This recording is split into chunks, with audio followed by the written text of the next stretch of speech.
My bad, y'all, man. I'm late. But y'all know we gonna go down through there, man. We rocking for sure. I know I'm late, man. We here though. Yo, yo, yo. It's Big Ant, the spokesman, man. The spokesman, man.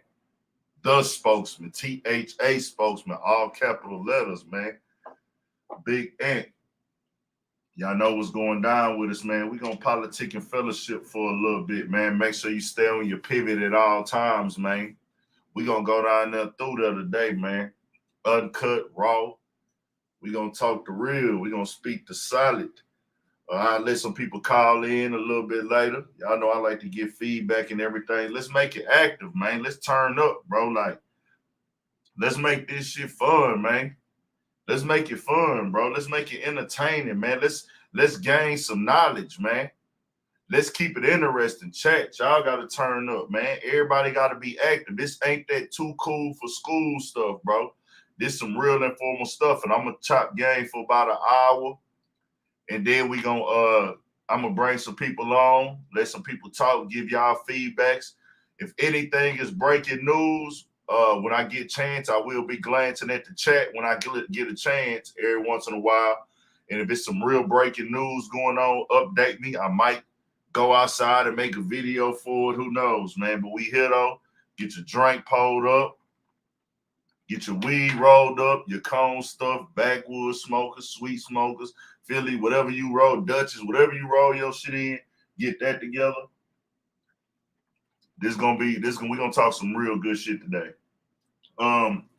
Let's get into this Tory Lanez and August Alsina stuff, bro. I don't know what type of time everybody else is on when it comes to things like this. And y'all can tell me what y'all think.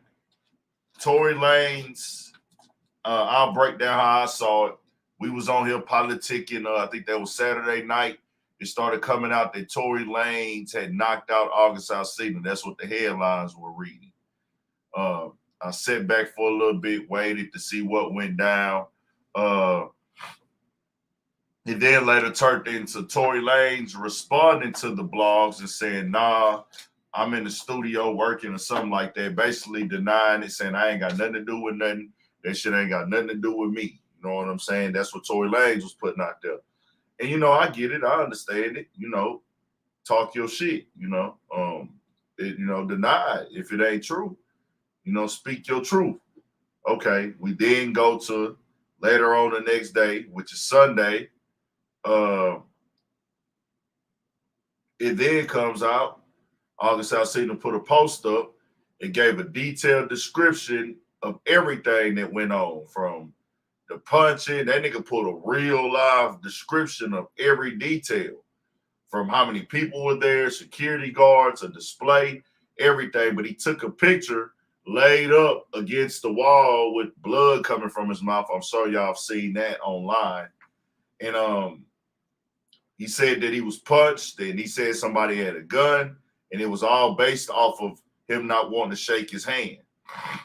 And I was like, all right, cool, whatever. Tory Lanez then called in to DJ Academics. From what I saw, this was the only other time I seen him speak on it, and said nothing happened. He didn't know what this guy was talking about. And he was like, bro, I don't know what he's talking about. And he's just talking. And it was supposed to be some issues because during the pandemic, like a couple years ago, Tory Lanez had put on his Instagram page or something, like a snippet of a song. And I don't know if he ever released that song where he took shots at August Alsina for the red table shit after that came out, that he was talking and speaking on him and Jada publicly, which I did not agree with. I feel like August Alsina should have kept that to himself.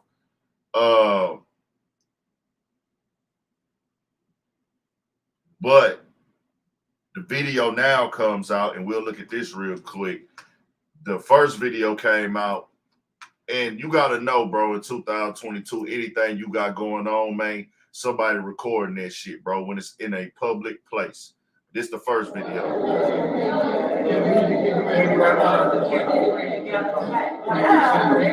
That was August Alsina in the black and white walking by Tory Lanez. Can y'all see it good? Right there's Tory Lanez, white tee.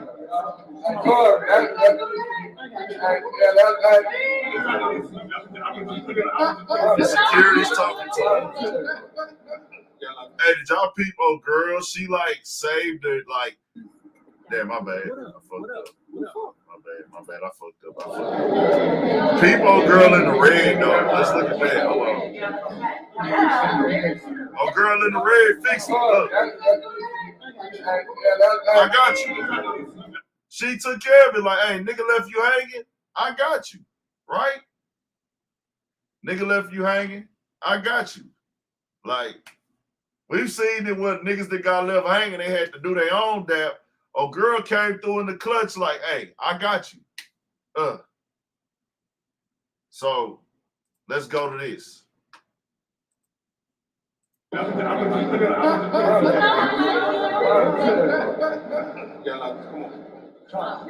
1, 2, 3, 4 security guards, 2 homies. I did get it. Pete, he said, I wish you would have got that. Homie said, I did get it.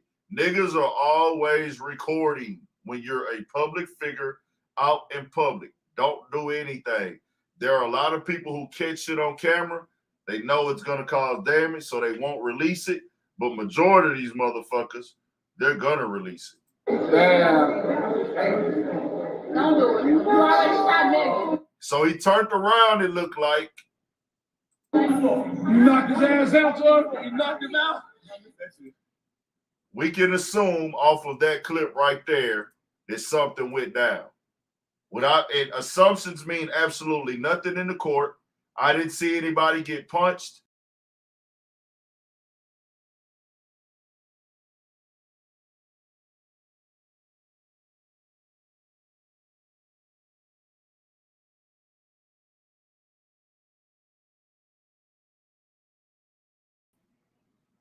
Bro, my shit got disconnected out of nowhere right there. That shit was trash. Hold on, y'all. My bad. My bad, y'all. I don't know what the fuck that was about. My bad. So we can make an assumption, and assumptions mean absolutely nothing. But me being in situations in my life, seeing things go down in life, the energy that he walked away with, and you gotta think this is an anti-crash out platform. Anti-crash out. And I got those shirts coming too, so those will be for sale eventually. I'm figuring everything out with the everything going on. I got the ACO. That's gonna be the acronym. ACO. ACO. The ACO. ACO, anti-crash out. And I'm gonna just have it in a few different colorways of that where, you know, it's gonna say ACO on there, anti-crash out. Those shirts will be coming because that anti-crash out movement needs to be pushed and branded. So me being in a situation, seeing all type of shit in my life. So he turned around, came back. He's walking, pulling up his pants with his 2 security guards. These guys are paid to protect him and keep him out of situations. So you already shot niggas. There was a guy with him who reached back and grabbed another nigga. Okay, did y'all see that? It's on video, so I'm not doing no trying to do this house. Watch homie. Don't do it. You already shot niggas. He pushed homie to the back like, that's, you know, now look at this. You knocked his ass out, Tory? You knocked him out? Look what the security is telling him. Let me tell y'all something. Bro. This is how they break this shit down in the courtroom.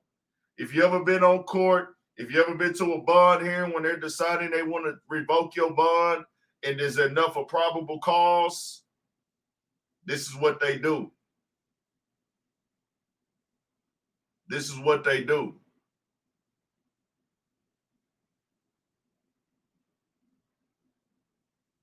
What's good to everybody in the chat?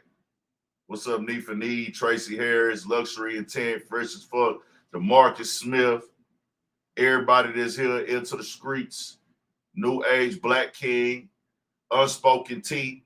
I'm breaking this down for y'all to show y'all what they're going to do in this bond hearing. This is what they're going to do. I don't make the rules, my nigga. They do. We live in their country, not ours. They decide that they want to press charges on you, nigga, not Big Ant.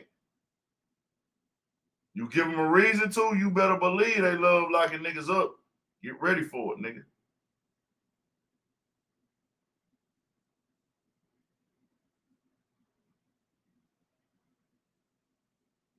Yeah. So, hold on real quick, y'all. Let me get my other phone. Hold on just a second. Let me get my other phone. Oh, it's in my pocket. I'm tripping. I got it right here in my pocket. I need to do something real quick. Let me do something real quick, y'all. We back to it. My bad. Do this shit. Been meaning to do this all day. Shout out to Future, too, on getting that bag today. We'll get into that in a second.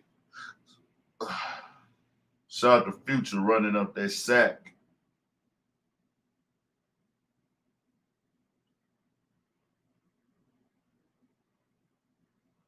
My bad, my bad, my bad.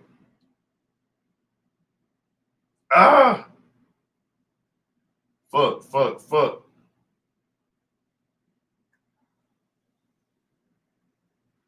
Give me just a second, man. Just a second. We finna do it. Oh, shit.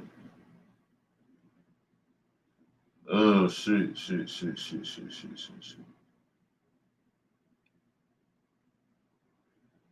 I'm finna have it, man. We finna get it. Finna get it.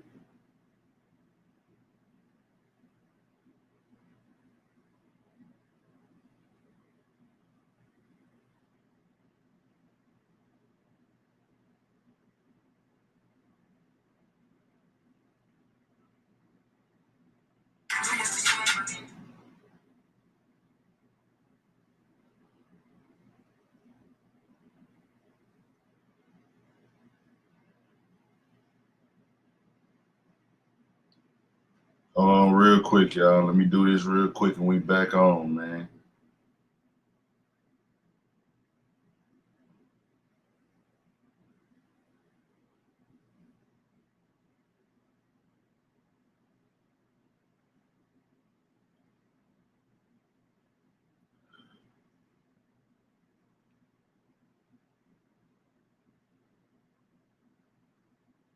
Ah, damn, man.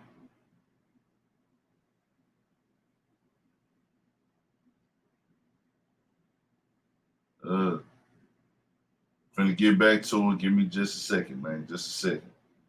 Just a second.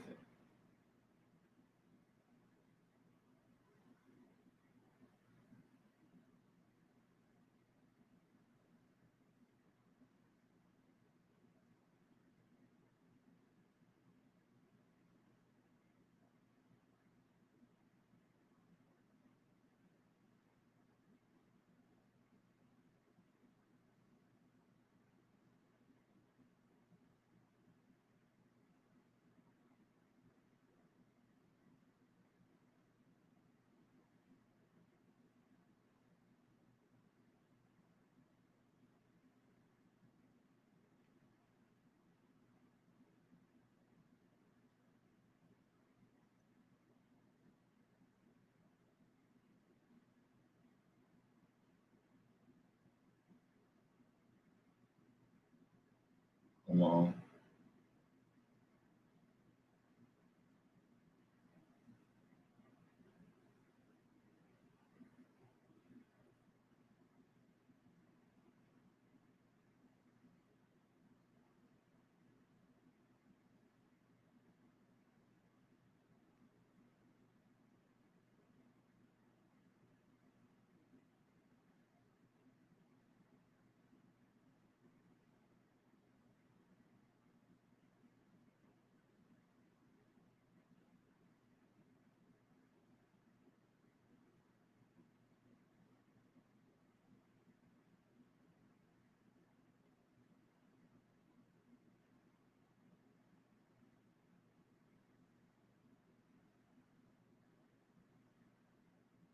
Finna get it, man. My bad, my bad.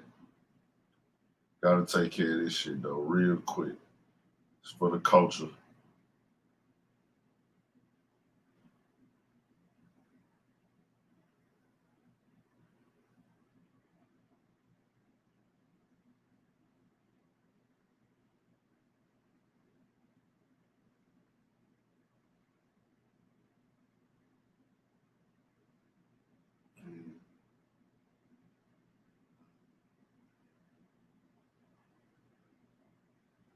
All right, let's get it.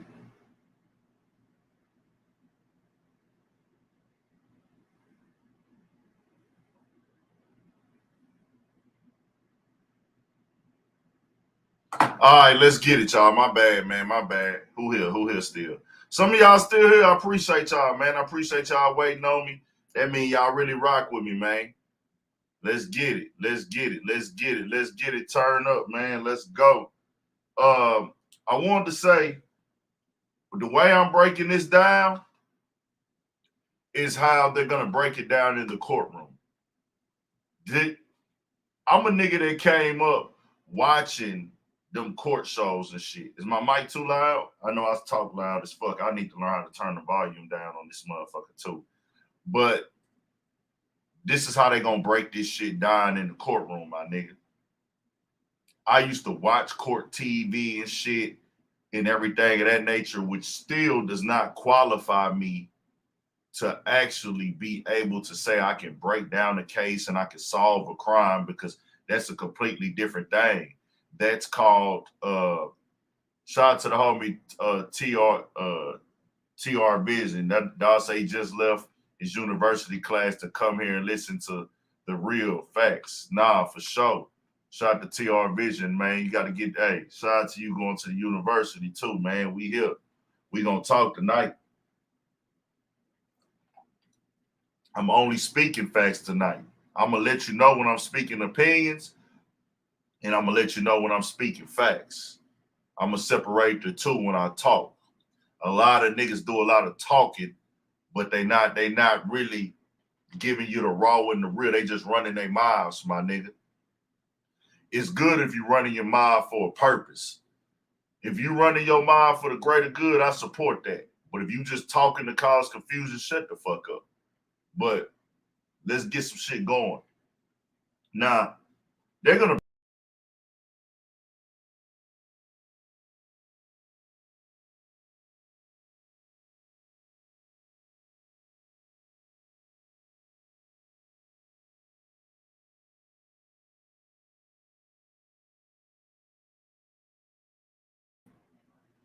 Bro, I don't know why they keep fucking up my shit, bro. Why they keep taking my shit off. I didn't pay for the upgrade on the internet, man.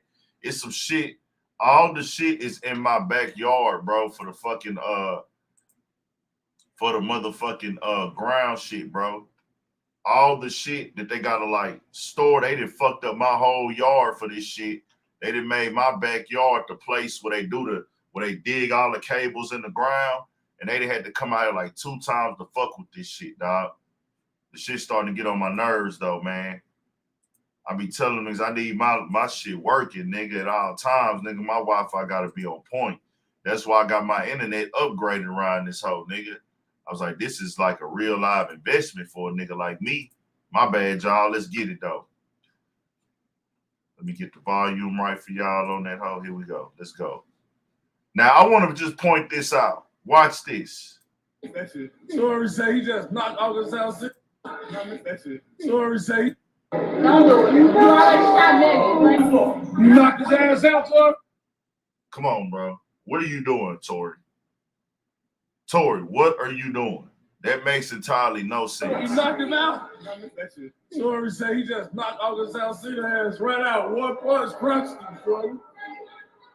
You say 1 punch crushed his ass. Look up. Look up.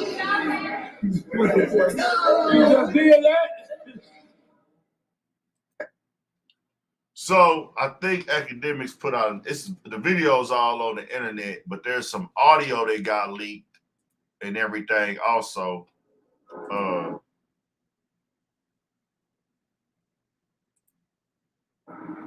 hate when niggas don't keep the same energy. Why did you speak on my business online, bro? And you just, what? So if he pressed them, I don't know if niggas got that. If everything is in the right order, they said he pressed them before. So if he pressed them before or hollered at them before about it, whatever you want to call it, why wouldn't you reach out and shake his hand? Maybe Tory Lanez was like, "Hey, bro, let me reach out and shake the nigga hand to see if everything is cool." And hey, bro, yeah, you hollered at me about it. You came and chopped it up with me.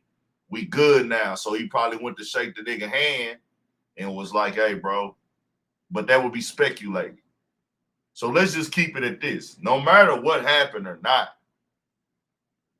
if I'm out on bond and I'm on my way to trial, I'm chilling. Nigga, you facing prison time right now, right? Right? Like, your freedom on the line right now, my nigga. What y'all think? Tell me, would this be crashing out?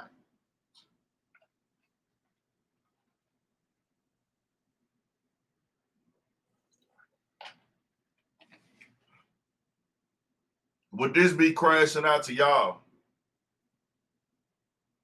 They reporting it, I can't confirm it. The reports are now saying that they looking to investigate. You can't blame nobody but yourself when you do shit like this, my nigga. You can't blame nobody but your motherfucking self. Nigga ain't put his hands on you. Nigga ain't press you. Nigga ain't pull no strap on you. He came up to you, hollered at you. Hey, man, why would you do that? This ain't got nothing to do with Megan Thee Stallion. Oh, TMZ got some more shit. Hold on.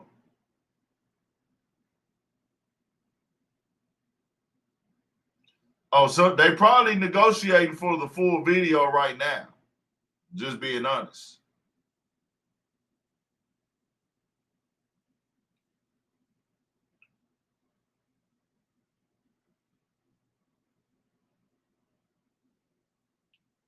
Come on now. When it's on, it's on. No times for break. When you gangster, no such thing as crashing out if you own that time. Dollar Russell, what suburb are you from? If you're not a troll. Dollar Russell, you are the type of niggas we talk about on here, nigga. When it's on, it's on. No time for breaks. When you a gangster, no such thing as crashing out if you on that time. Nigga, there's always a such thing as crashing out. Gangster or not.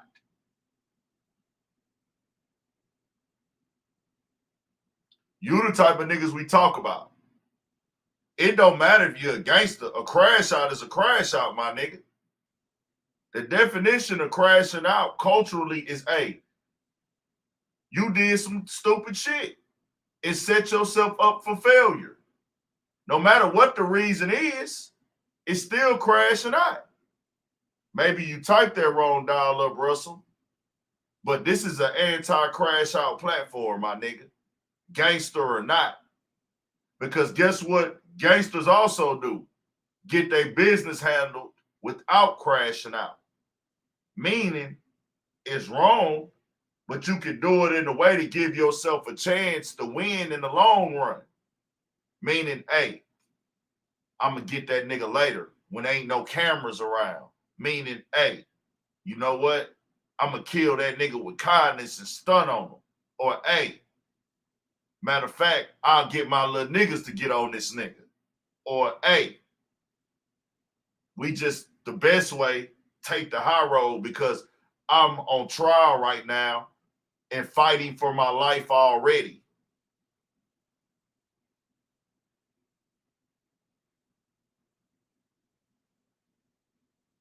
No.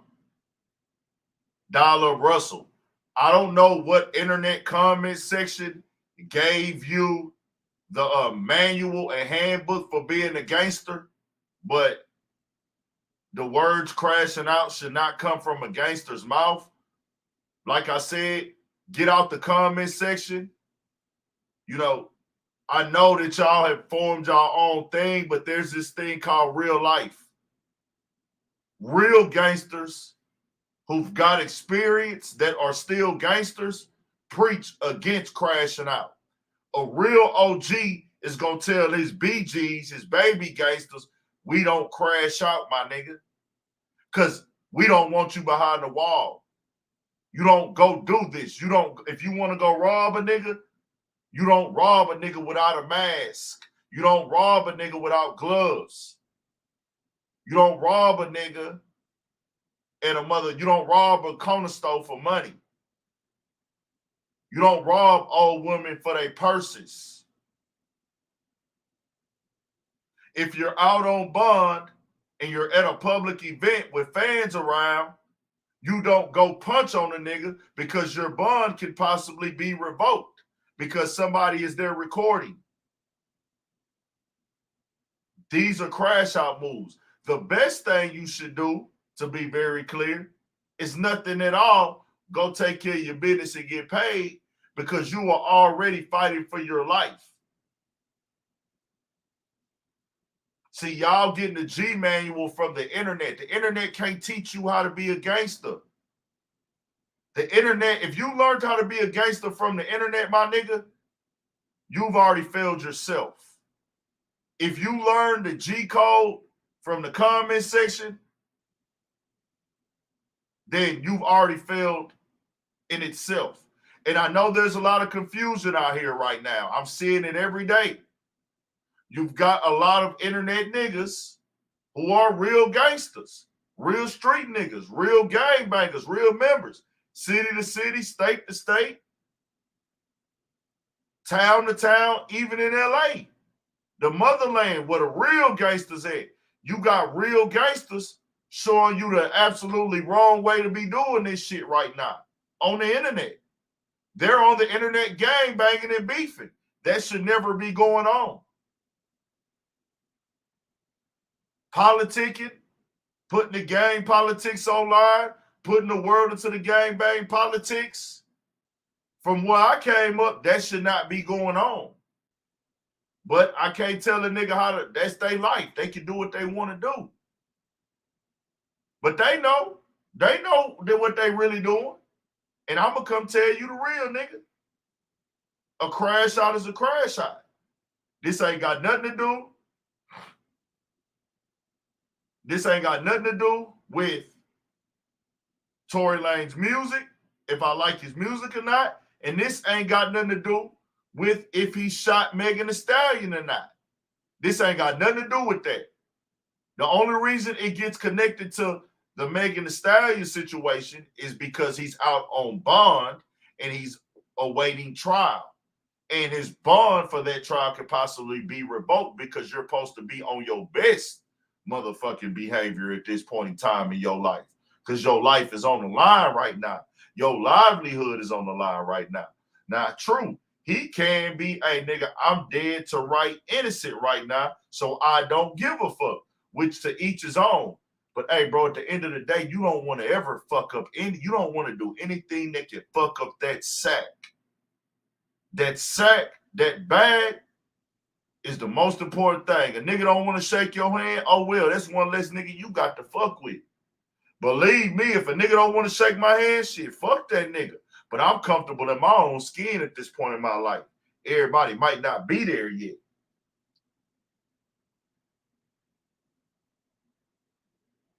I might not be there yet. I mean, everybody else might not be there. Hey, that's what, hey, nigga, I'm glad you told me you don't fuck with me, so now we know. Let me go get this money bag, though, my nigga. Long as you ain't putting your hands up on me, we straight. Let's go to the next thing. That's that, bro. Oh, I was trying to find them photos. My bad. Let me find them photos.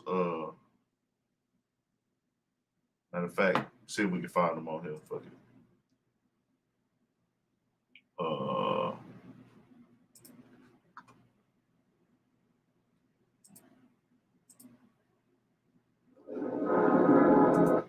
Tory Lanez photos, huh?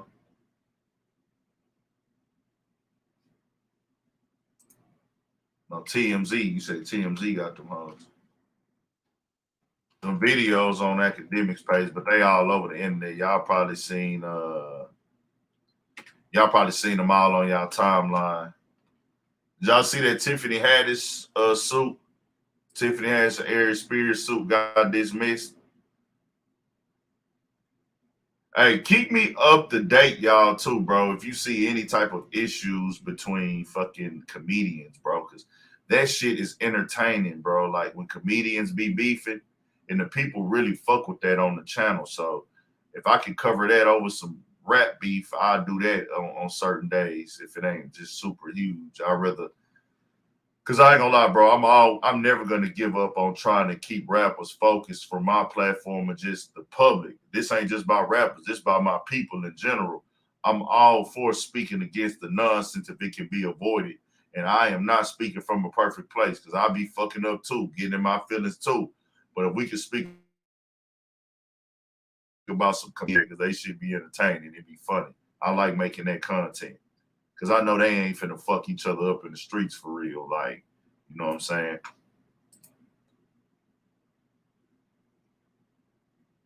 I want to point y'all out. I want to point y'all out to something with TMZ. For y'all who want to deny the importance of hip hop, look what it says up here.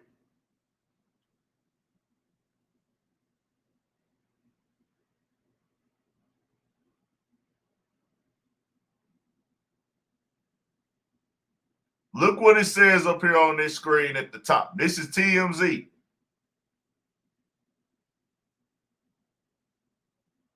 It says news, sports, hip hop, watch, photos, tours, shop. Hip hop has its own section on TMZ, right? It don't say politics. It don't say business. Everything else falls under news. Always know if you a rapper, nigga, just know. But Pete, y'all understand what I'm saying right here? It don't say politics. It don't say government. It don't have no other country. It don't say what. It just say news, sports. This TMZ. This is how hip hop is. This is how important hip hop is to the world. For you niggas that don't get it, for niggas that don't understand, this is how important hip hop is to all publications. TMZ, one of the top publications of people, right? TMZ being as big as they are, look at the top genres that they have at the headline, bro. News, sports, hip hop, watch, photos, tours, shop. It don't say politics. It don't say government. It don't say nothing. It don't say stock market. That motherfucker say hip hop. Just know, like I be trying to tell y'all. Now,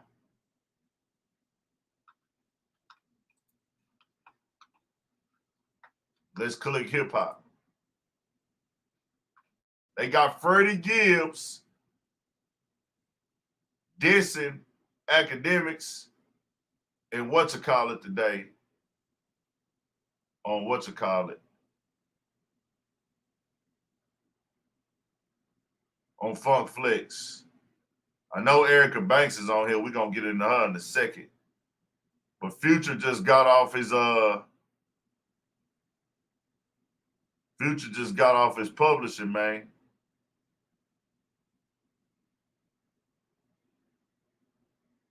Oh, Erica Banks is an idiot. Okay, now I have to go in on Erica Banks now. Okay. You don't get it, and you think you get it, but it's like, oh my goodness, bro. Let's be very clear. Hold on. What y'all want to get into first, man? They said some more photos came out. I didn't see them. I didn't see those other photos. But there's bloody photos out. I think we could all agree at this point that he crashed out, bro.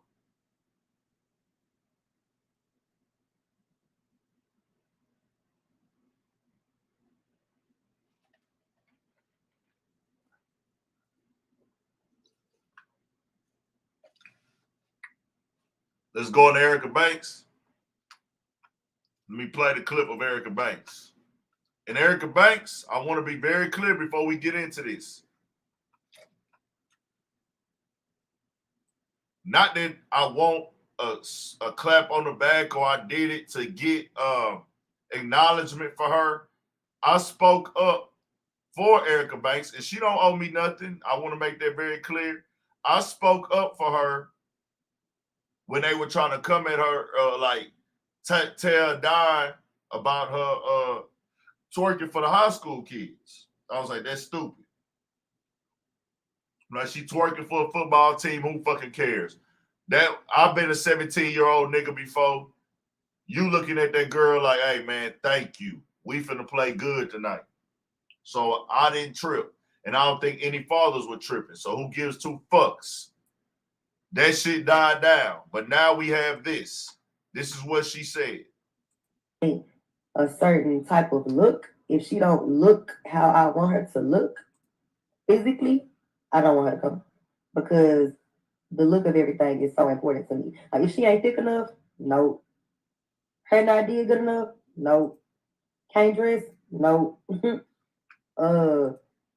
Skinny, no. And it's like, I don't feel like I'm discriminating. I just want a certain type of look. She could be the sweetest girl I ever met in my life. But if she don't. Let's play that one more time.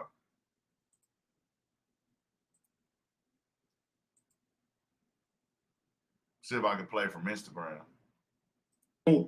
A certain type of look. If she don't look how I want her to look physically, I don't want her to come. Because the look of everything is so important to me. Like, if she ain't thick enough, no. Her not did good enough, no.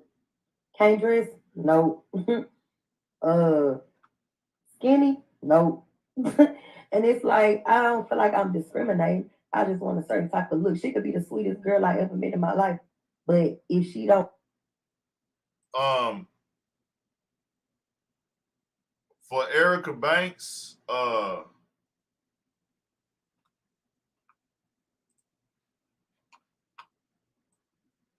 I'm gonna keep it 1,000. We found a picture of Erica Banks put up on here. Erica. We gotta go down there through there with you. Erica. Hold on.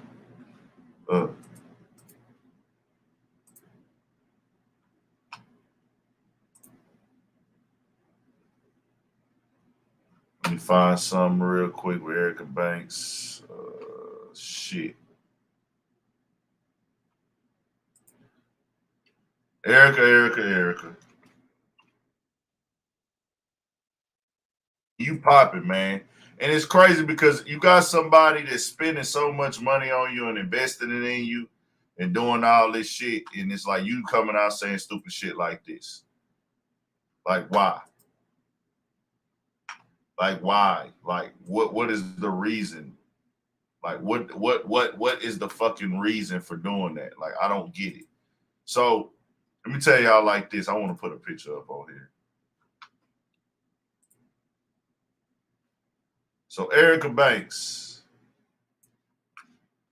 1501 artist. For people who don't know, Erica Banks is underneath the umbrella of the artists that damn, what the fuck? So Erica Banks is up under 1501, y'all. And I'm gotta speak on this because I was defending Erica. Because I defended Erica when they was trying to tear her down for the twerking, which I still stand on in defense of that.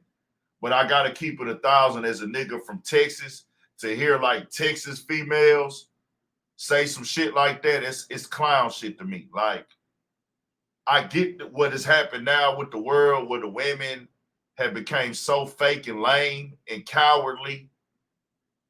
You ain't even 6 months out of a fucking BBL. How can you judge somebody's body type?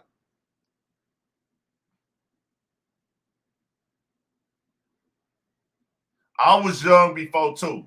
And I know if I just got my body done 6 months ago, which I would never do, let's be very clear, pause that. It's like, hey, I just came out of a position that I lived my whole entire life with what she is, 23, 24. So your body possibly been out of shape, out of proportion for 24 years. You ain't even been in shape for 6 months, but you judging people off their body. Do you know how fucking stupid that sounds? And it's bad because you come from Texas. You come from Texas. And to know that Texas motherfuckers that got completely Hollywood is crazy.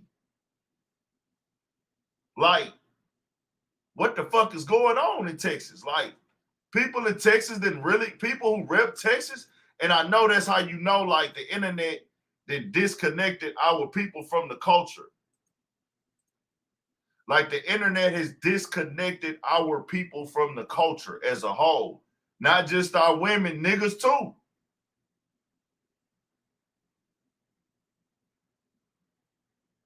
Our people have got disconnected from the culture, my nigga.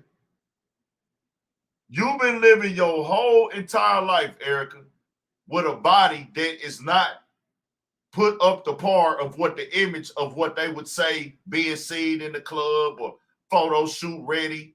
We know this, we saw it. And niggas respected Erica for not going to get the BBL. Didn't judge when you did it. Hey, turn your career up. It's a superficial career, but you ain't even 6 months into your new body and you let the shit go to your head, little mama. What the fuck is really going on with you?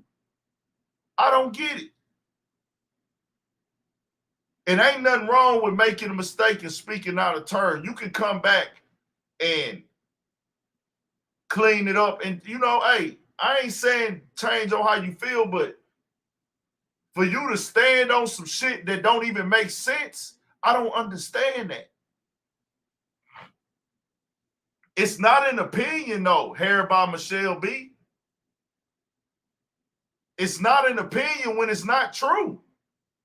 How, like it's a difference of opinion. It's called switching up. You haven't had a body that was ready, on point. You talking about too big, hair not done, skinny. Like you're describing yourself. The other girls that had the BBLs 6 months ago, they will be telling you that. So now you got your BBL. Oh, now I can't fuck with these type of girls.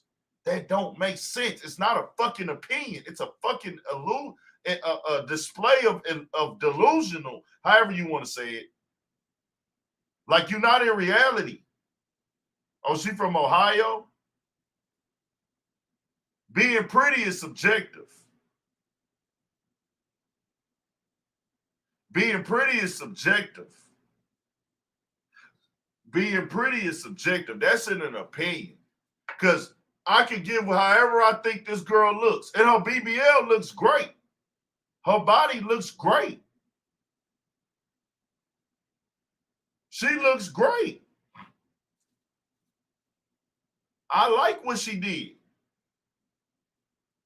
Oh, hey, I like what she did. I want to see her win. But for Texas, I hate to see our people turn into this, my nigga. This shit is lame. Why y'all want to be Hollywood? Why? And while I'm at it, let me talk about the other motherfucker with Dallas. It's 2 motherfucking females out of Dallas who are turned musically. Her and Asian Doll. Well, let me say this. Turned with a name. They have a relevant name. And both of them are doing shit that don't represent Texas. Bro, I fucking got so upset when I saw Asian Doll out there dissing dead people or dissing Brooklyn or Bronx drill gangs. And I'm like, are you fucking serious? We talk about it tonight. Today. When I seen Asian Doll dissing some dead niggas in Bronx or drill or whatever in the drill scene, I was like, are you fucking serious? When did Texas become a place like, hey, we gonna do whatever we gotta do to get on?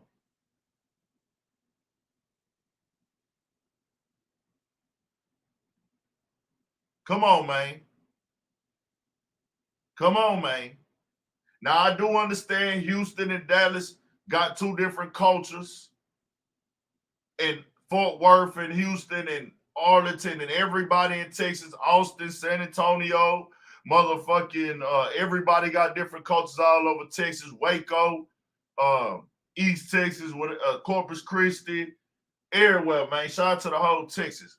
But at the end of the day, I would think that our overall representation was going along the lines as we gonna keep it player for the most part, and we don't gotta do what everybody else do to get popping because we got our own shit going on. That has always been the understanding of Texas, bro. We always been on some player, keep it cool. It was like if you was the nigga or the bitch that felt like you was better than everybody or you was bougie, you was the clown. You was the clown in Texas. Like, oh, I think I'm better than them because I got this, so I'm better than y'all, or I'm too bougie to kick it with y'all. Nigga, you was the one that looked like the motherfucking clown, not the people who was humble and down to earth, but they didn't got caught up in this social media shit in this new wave. Now y'all motherfuckers wave from Dallas and this and that, and y'all trying to do what motherfuckers in LA doing with the mentality. Or the motherfuckers all the way out there in Brooklyn. Are you serious, Erica Banks, man? Think about that. It's nothing wrong with making a mistake. We all do it.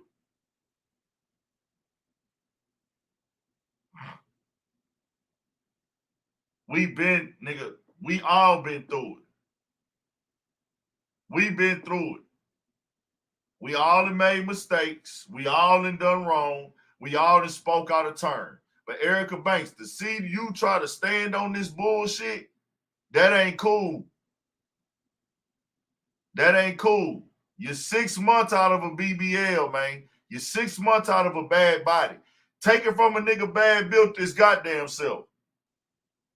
I'm a nigga that got big, wide shoulders and skinny legs. You know what I'm saying? If I go get in shape as a grown man, I'm going to go shit on everybody with a bad body. Come on now. And then stand on it when I don't get it. It don't make sense, man. It don't make no entire sense, man. But I'm a nigga though. The way I get women are not gonna judge me off of my body regardless. Me having a great body, I'm not marketing body. I'm marketing information and conversation and entertain. I'm not marketing. I'm marketing content, information, speaking, and conversation, knowledge. I'm not knowledge in that. Women, they market image. So it's different. So no women are coming to me to fuck. I will not pull a woman off my body in period. Like no woman is gonna look at me and say, "Oh, his body's so." Women are not fucking with me off of looks anyway. So a woman can make fun of my looks. I give two fucks. Like I'm a nigga. Women fuck with niggas for either the bag or whatever the other reason a woman is interested. You know what I'm saying?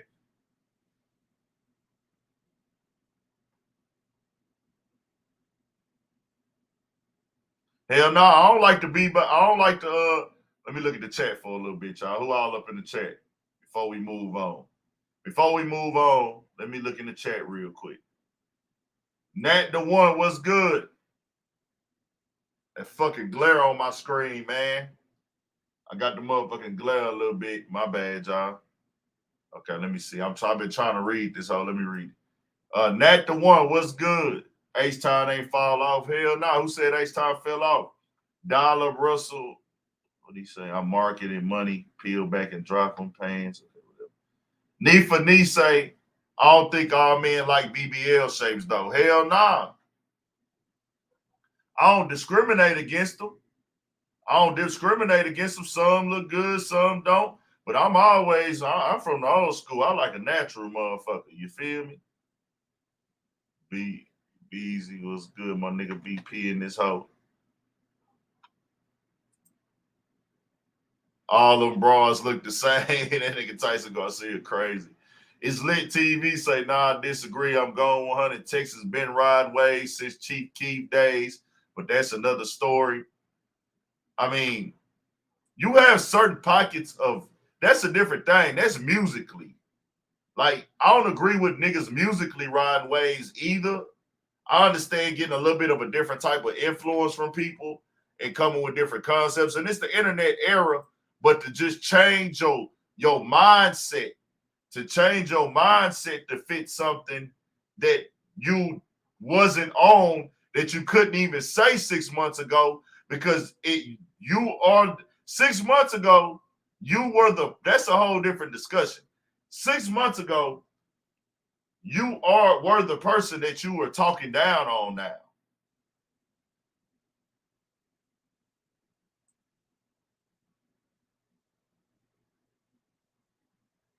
Yeah, I like me a natural bitch. I ain't gonna lie, bitch. Give me some cellulite, stretch marks, you know what I'm saying? Just the right amount. It's a bitch I like so much out here, bro. I just ain't shot that shot of the year because I gotta catch her alone. That bitch got that cellulite, boy. Fine little motherfucker. She be working, having them little shorts on, thick motherfucker. Boy, something about that motherfucking little bit of, hell yeah, me too. I like mine thick. I love me a thick motherfucker. I don't give a damn, man. I like a bitch personality. I like to fuck a bitch mind too. You feel me? I ain't gonna lie. A bitch with a good like vibe on her and a good mind, a nigga like to fuck with bitches like that, bro. Like hoes, like a bitch that look good with no mind is a turn off. Maybe I'm getting old, bro. I like to conversate with a bitch before I fuck, bro. Like I like to see like the build with a bitch mentally, bro. I say that shit, bro. Like I don't even like fucking with a hoe with a pea brain ass mind, bro. Like you could be a slut bitch. Like you could be a super duper slut. You can be a super duper slut bitch, hoe bitch, all that. But if you got a personality and a vibe and a conversation, hey man, it's on. I'm gonna get nasty with you, bitch. I don't give a fuck. You can be, I'm telling you, like, you can be even a stripper bitch.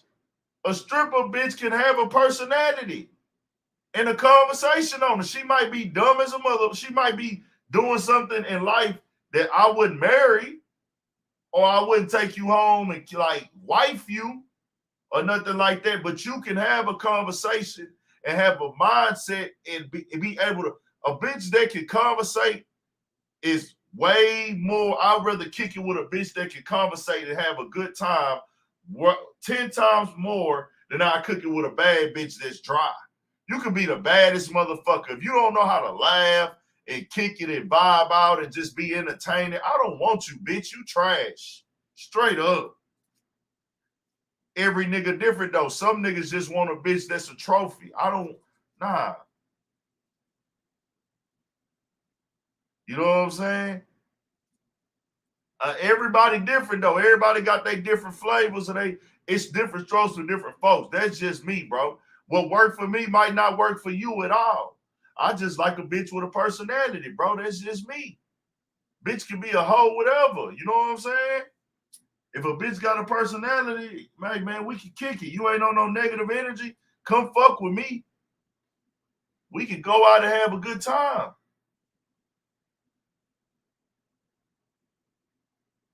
You can have a lazy, skinny chick. You got thick chicks that get out there and hustle. Y'all ever was with the lazy thick chick? Lazy thick chick. I mean, shit, boy, you can have a lazy skinny chick, a lazy chick, a lazy chick. You got thick chicks that got a lot of energy. Shit, you never know. But now, listen, in the Erica Banks convo, we ain't gonna spend too much time on this. I just don't like to see that go down with people, bro. That's just my personal opinion, man. You came in the game a certain way. You ain't had your body up to par. You wasn't just lit like that. Why switch it up and change up now and get on this superficial Hollywood ass shit? That shit don't even make sense, man. Straight up. That's just my personal opinion. Let's go on to the next. What else we had on the topic, y'all, on the menu tonight? Let me go to the live and see what else I put in the time. I'm going to cover everything in the thumbnail first. Future. Hey, man, y'all get a nigga to 100 likes too, man. Y'all tripping. Get a nigga to 100 likes, man. Y'all done tripped out. Y'all know I don't even be tripping on that shit like that, man.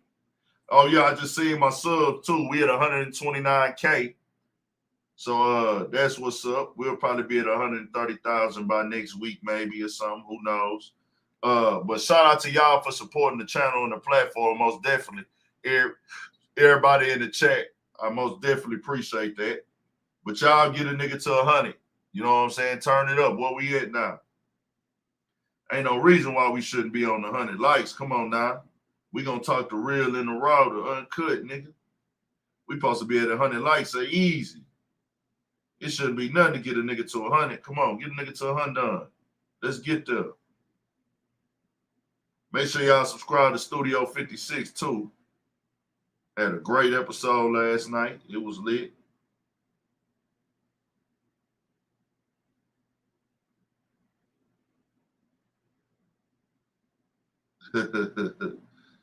Oh shit. This shit is crazy.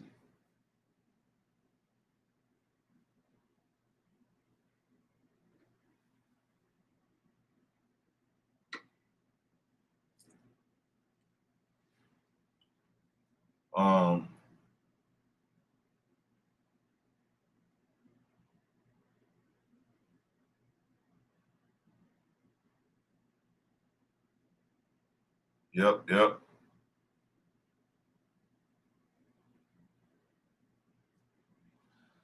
Future could have got more. Nah, Future won, man. 75 million, bro. And let's read the whole write-up on that Future situation. Let's go through that. Shout out to Future Hendrix, man. Six, bro, I think that people don't be realizing, like, niggas don't be getting 65, 75 million, bro. That ain't how rap work. It's like, bro, the catalog could have got that over time, but it's like, you don't know. Like, it could have taken, to be clear, like, yeah, it could have taken 10 years or 20 years for that nigga catalog to make $75 million. You feel me? Why not go and get it right now, nigga? Nigga, we talk, that's millions, nigga, 75 million? Come on now, nigga, that's music. This music, man. Let me go to the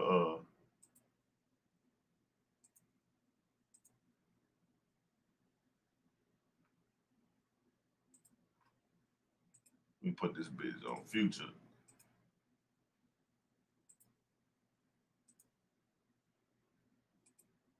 Future.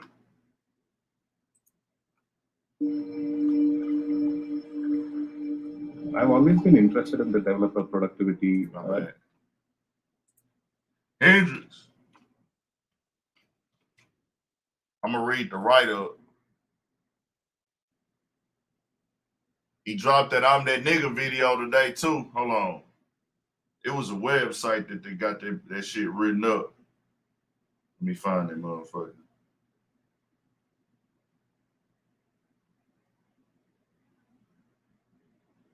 Let me find the website that did the write-up. Too Cool to Blog and posted Variety.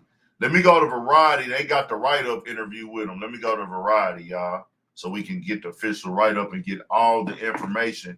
Because, you know, when they post this news to these blogs, you know, a lot of times the write-up is not there, so you don't even have all the like details of the deal and shit like that.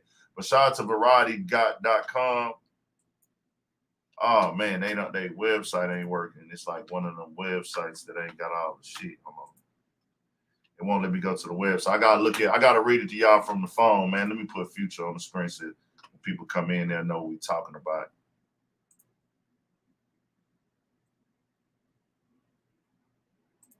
My bad. Let me put Future up on the screen.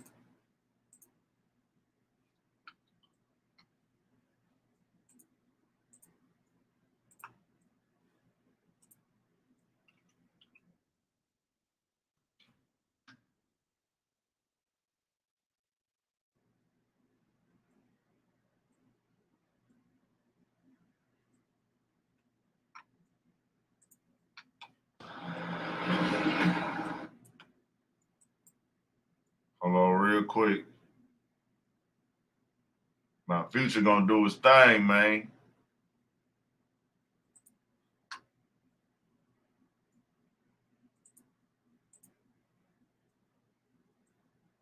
$75 million, nigga.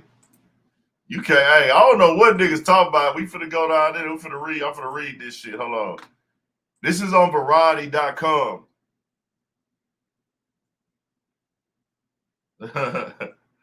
Hey, BP say, niggas be selling their catalogs for cheap, bro. Like, $75 million is a lot of fucking money, nigga. Future can now, that's Clint, take care of some business, put some money up, invest in some more shit, figure shit out. And he already, y'all gotta understand, Future still making music to this day. That nigga Future still making music to this day, nigga.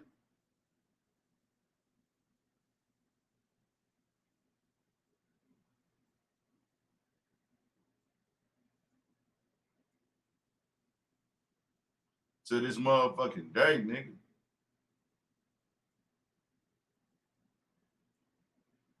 Shout out to Future. Variety magazine. They got the write-up on this shit. So Future got to do an interview about that, a sit-down interview, man. I want to hear how this shit work, and I want him to, you know, just explain to the game why he made this move. Cause like niggas acting like this nigga, it ain't nothing to discuss, nigga. Like, nigga, I got $75 million, nigga. Like, what we talking about, nigga?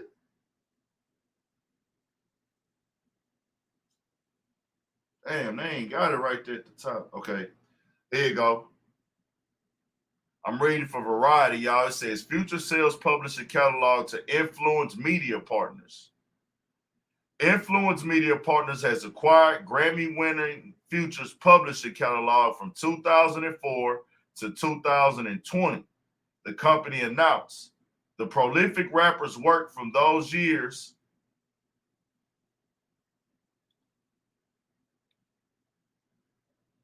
Bro, we don't even know all the details, bro. He got the money up front, nigga. Why wait, nigga? Like, you know what I'm saying? But we gonna see though. Hold on. I'm finna read. Let's read all the details. The prolific rapper's work from those years spans 612 titles, including titles with frequent collaborator Drake, Life is Good, Jumpman, Kendrick Lamar, King's Dead, Rihanna, Selfish, and The Weeknd, Low Life, and his own solo hits like Mask Off. A source close to the situation tells Variety the deal was in the high 8 figures. Reem McLean, Influence Media Partner and founding advisor, said, Future is a cultural icon. He continues to be a blueprint for impact and success in the music industry and has reinvented music in ways that no one has ever expected. It is rare to find someone who moves music and culture at the same speed with his distant vocal and melodic style. His prolific career and continued popularity more than 15 years into the game is a testament to his undeniable influence on the contemporary music and culture landscape We're honored to be partnered with him. Future added, I put everything into my music and I wanted to make sure that we're in good hands as I thought about the next chapter of these songs. I'm proud to partner up with Reen and the team at Influence Media and said the signal that this music has timeless value. My music is my art, and these songs represent some of the most precious artwork of my career. We consider Future an artist of the ages. He resonates across a spectrum of demographics. We're so excited about this partnership. It's a fitting addition to our growing repertoire of top-tier talent and promotes our forward-thinking mission. During my tenure at Epic Records, I was able to work and support Future throughout his pivotal career. Now at Influence, it feels like fate to be able to collaborate with him again, alongside my dynamic partners to protect his legacy and works, said Influence Media co-manager partner Lan Hazan. Future has amassed a prolific discography in the first 16 years of his career. 8 studio albums, 4 collaborative albums, and 1 reissued album, 1 soundtrack, 16 mixtapes, 4 commercial mixtapes, and 114 singles, 69 as a featured artist. 6 of Future's 8 studio albums have reached number 1 on Billboard Hot 200. The acquisition comes on the heels of Influence recently announced $750 million of fund platform to invest in high-value compositions from diverse artists with the backing from BlackRock Inc. and Warner Music Group. Okay, it's a lot more they type, but they're basically saying they partners.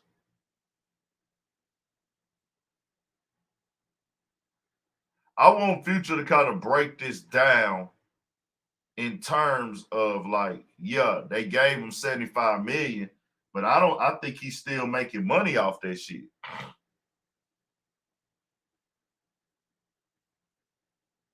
I think that he's still making money off that shit.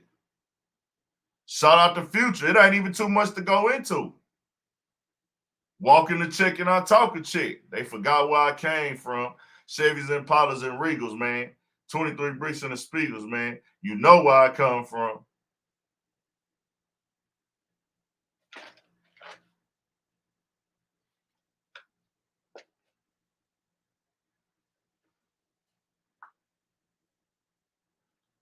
Hey, shout out to Future, bro. Great accomplishment. Congratulations, nigga. That's all I can say. Congratulations, nigga. Ain't too much else to discuss, nigga.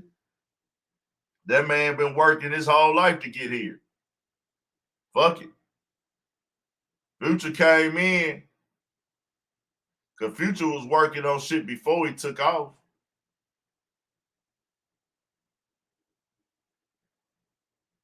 I think I got hip to Future to 2010 and 2010.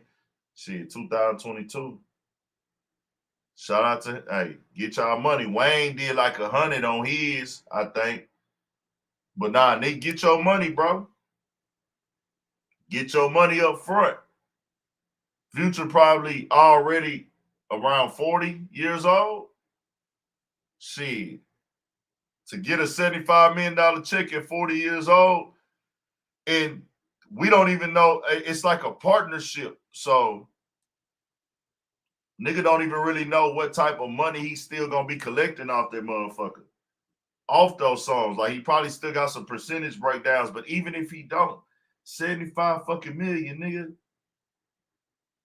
Hey, that nigga Future won. Shout out to Future, nigga.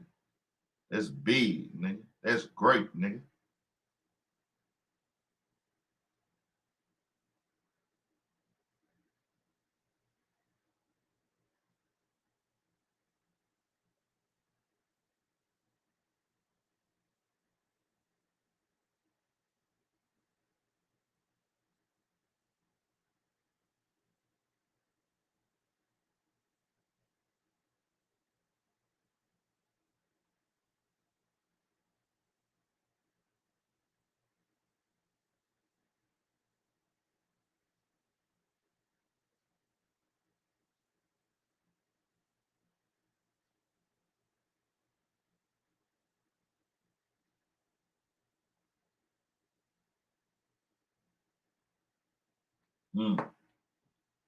Crazy. Not great, but he still won. What do you mean not great, nigga? Do you got $7,000 in your pocket, bro?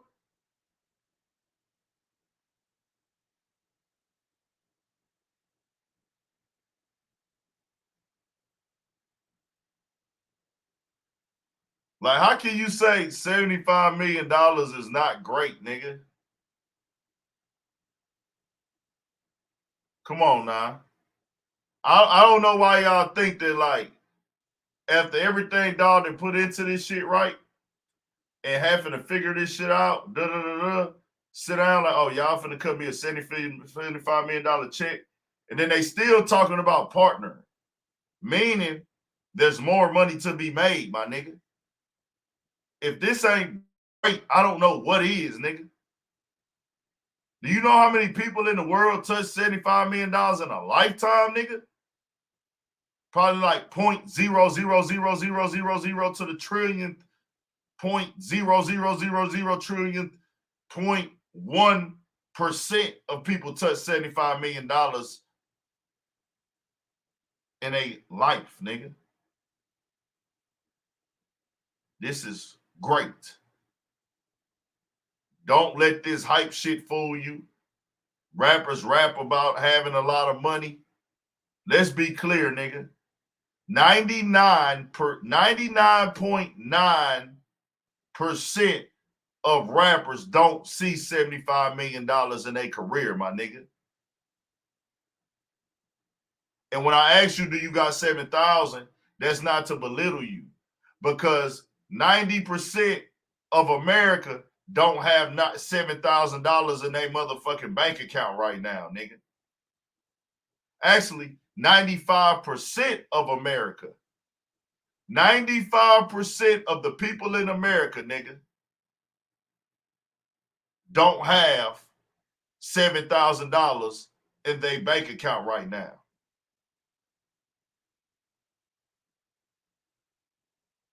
Just know that.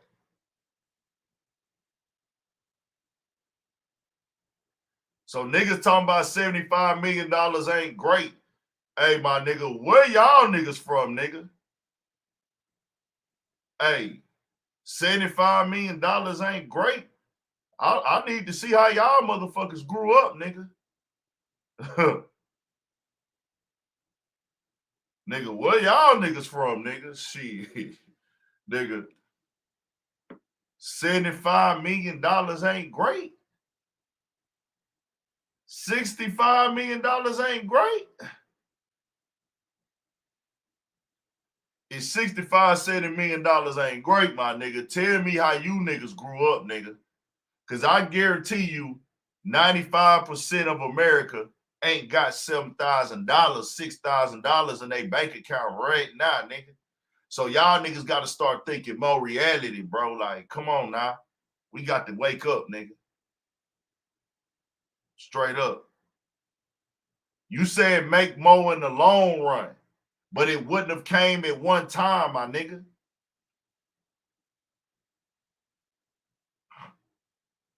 Future that nigga. I know that niggas is not understanding you getting that money in increments. I'm cashing out and getting my money up front.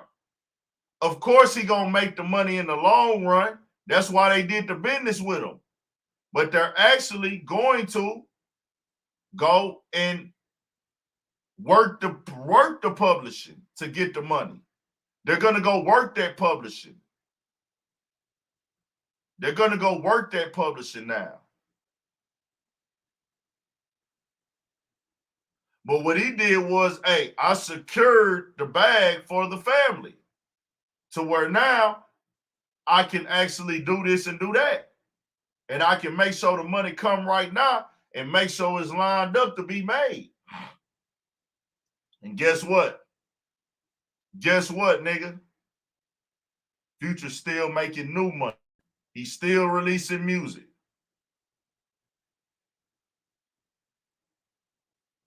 Hey, like I said, my nigga, these niggas act like any nigga saying Future. Come on now. Any nigga talking like Future getting 65, 75 million ain't no great move. Got to be out there rabbit ass mind, my nigga. I'm just asking, where is niggas from? Who do y'all niggas know? Who is y'all circle? I say it again, nigga. 95% of niggas in America ain't got $6,000 in their bank account. Fuck what niggas looking like on IG and what niggas is wearing. Nigga, this a fact, nigga. 95% of people in America ain't got $6,000, and you talking about 65 million ain't great. Is you fucking kidding me, nigga? Whatever y'all smoking on, nigga, make sure I stay away from that shit, nigga, for real. Don't pass me none of what you niggas smoking. I like my sanity, nigga.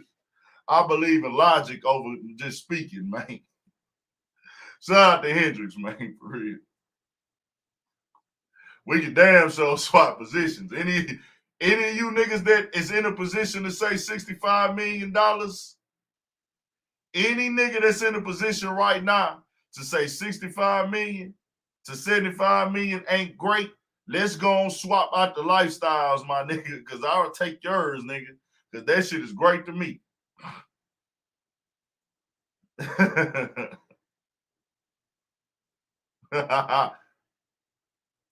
Need a blunt of that shit. Hey, like I said, man, I'm gonna end it like this right here, bro. I'm gonna end it like this. Any nigga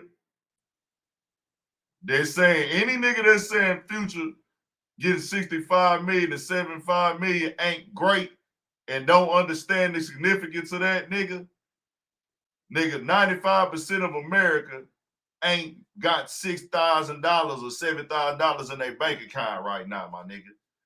Whatever you smoking on, I want to know where the fuck you from, nigga. Who is in your circle and who do you hang with to what $65 million, $75 million ain't nothing to you? Whatever you smoking on, nigga, I need a blunt of that shit, nigga, because that nigga made a hell of a move, nigga. 95% of America probably ain't got $3,500 in their pocket right now. Y'all niggas got to wake up and come down to reality, bro. For real, nigga. Straight up. Straight up. Nigga, if I get 70,000, I'm turned. I don't give a fuck what you niggas talking about. Straight up. Nigga, I need 75,000. But let's go on to the next, bro. Shout out to Future. What's next? What's next, y'all?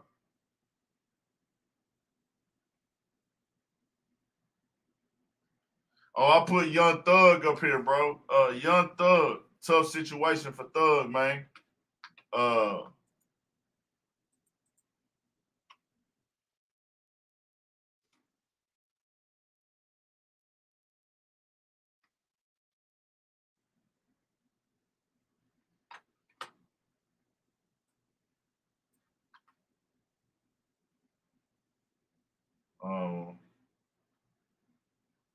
Let me find the clip of Young Thug real quick.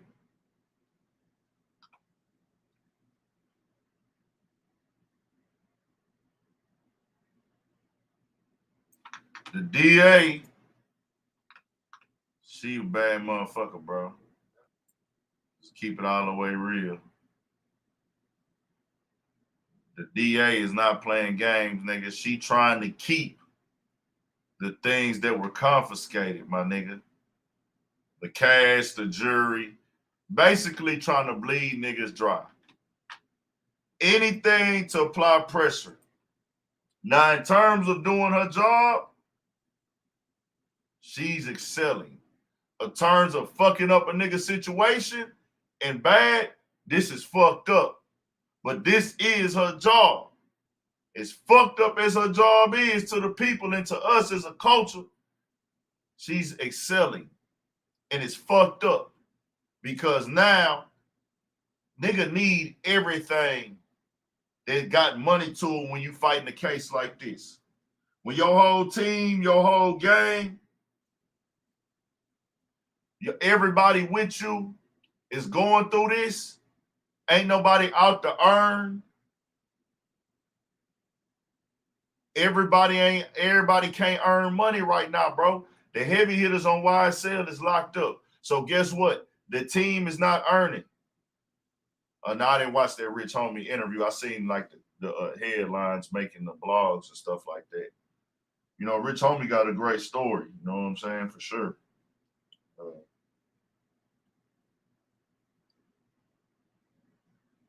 Straight up. I'm going to tell y'all like this, bro. She trying to go for the guilty plea. I don't know what has been put on the table for the YSL team to take on the guilty side.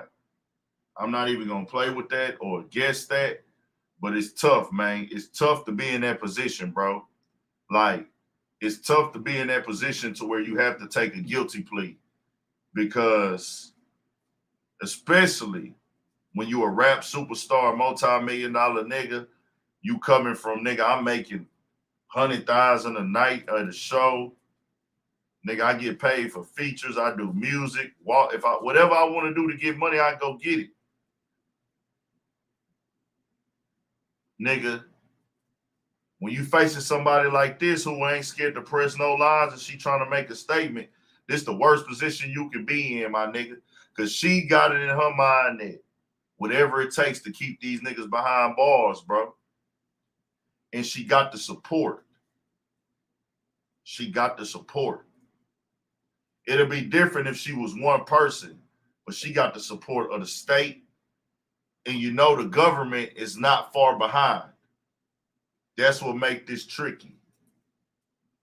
When Duke got denied that bond, that's when I was like, it's real. It's real. When Duke got denied the bond, I said it's real, man.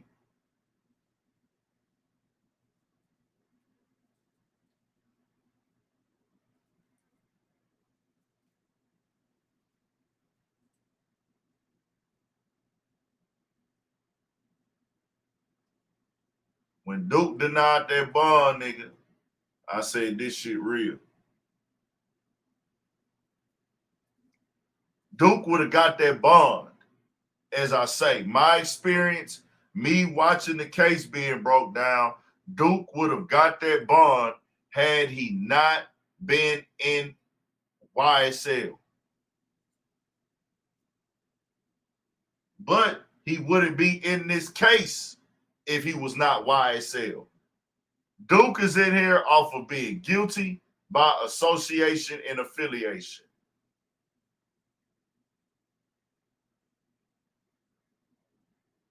Just letting it be known. Just keeping it 1,000. That's all I can do with y'all, bro. And that's pretty much it with that. That's pretty much it with that, bro. Shout out to y'all getting this shit over 100, man. Got more content coming tomorrow, too. Just today, I ain't really even know nothing. I just want to make a video on, so I just jumped in real quick, man, and said, man, let me get out here and get to it and just talk to the people today. Fuck it. So we shall see what happened with that. I ain't gonna lie, bro. I'm really at this point, I'm not trying to be insensitive. I'm always, God write things before anybody do. But judging by how she moving, somebody gonna be pleading guilty soon, bro. Somebody gonna be pleading guilty soon. And that's just me keeping it 1,000. I don't know who, but what they up against, bro, nobody want to take that to trial, bro. I'm gonna keep this shit 1,000. But some people might be willing to take it to trial. But because it's a RICO charge, the only thing that can save this is if there was some type of foul movement in the investigation. This type of case, they have cell phone tower evidence, all this shit, allegedly. The only thing that could kill this case is if they investigated or overstepped their boundaries of the guidelines of investigating by the Constitution, which would mean that, hey, this has to be thrown out and the whole case is washed. That has happened before. If you obtain a wiretap illegally without a warrant, that could drop the whole case. That's all it is, bro.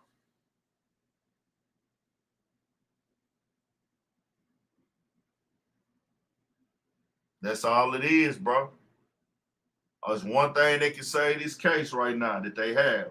If they have what they say they have, that's if they have what they say they have. I don't know. We shall see. We shall see, bro. What else we got? PnB Rock. Once again, condolences to PnB Rock. I want to tap in on that a little bit more, and I saw something that was disturbing today, but I ain't gonna even give it no light or give it no shine. I was gonna go down through there, but I'm like, hey, bro, and you just a different type of nigga. Everybody, you know, I know people be wanting you to give your raw and your uncut, but it's like, man, I just be saying stupid shit that niggas be saying about like the PnB Rock situation and comparing it to other situations and this and this and that. And bro, niggas is stupid out here, bro. Niggas is lost, man. And niggas is in this shit for self, bro. Like niggas is really in this shit for self. And ain't nothing wrong with being in it for self. I get being in for self, bro. But don't tear other people down while you're in it for self. That's my thing. You can be in it for self without tearing other people down, bro. But it's kind of like other niggas be like, hey, bro, I'm in it for myself, but I'll fuck up your situation to be in it for myself and my people. And that's just, I just seen somebody said today with PnB Rock. It's like, bro, you in this shit for self, my nigga. And that's bad. And shout out to PnB Rock, man. God bless homie soul, man. And they sent him out right. They went and got his body from LA. He's a Muslim, a real Muslim. When I say real Muslim, I mean deep down through there. You know what I'm saying? Deep down there through Muslim. And they went out there and got him, brought him back to Philly, to my understanding. And they did the balloon release for him too in the neighborhood. That was dope. So shout out to PnB, man. God bless his soul. Condolences to his family. And we'll keep y'all updated on that, man.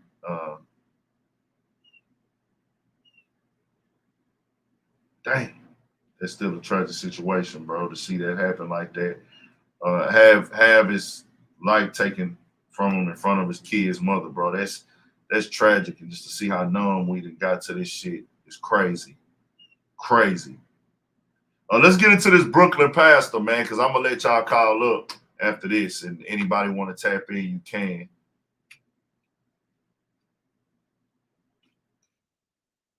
This nigga here.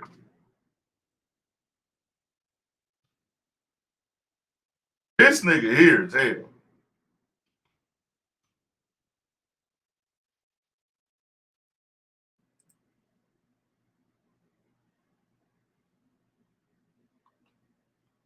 Bishop Lamont Miller. Let's look at this. This pastor is hell, man. And we're going to let y'all come up and talk in a second. No exception for incest. This is a free country. We need a government.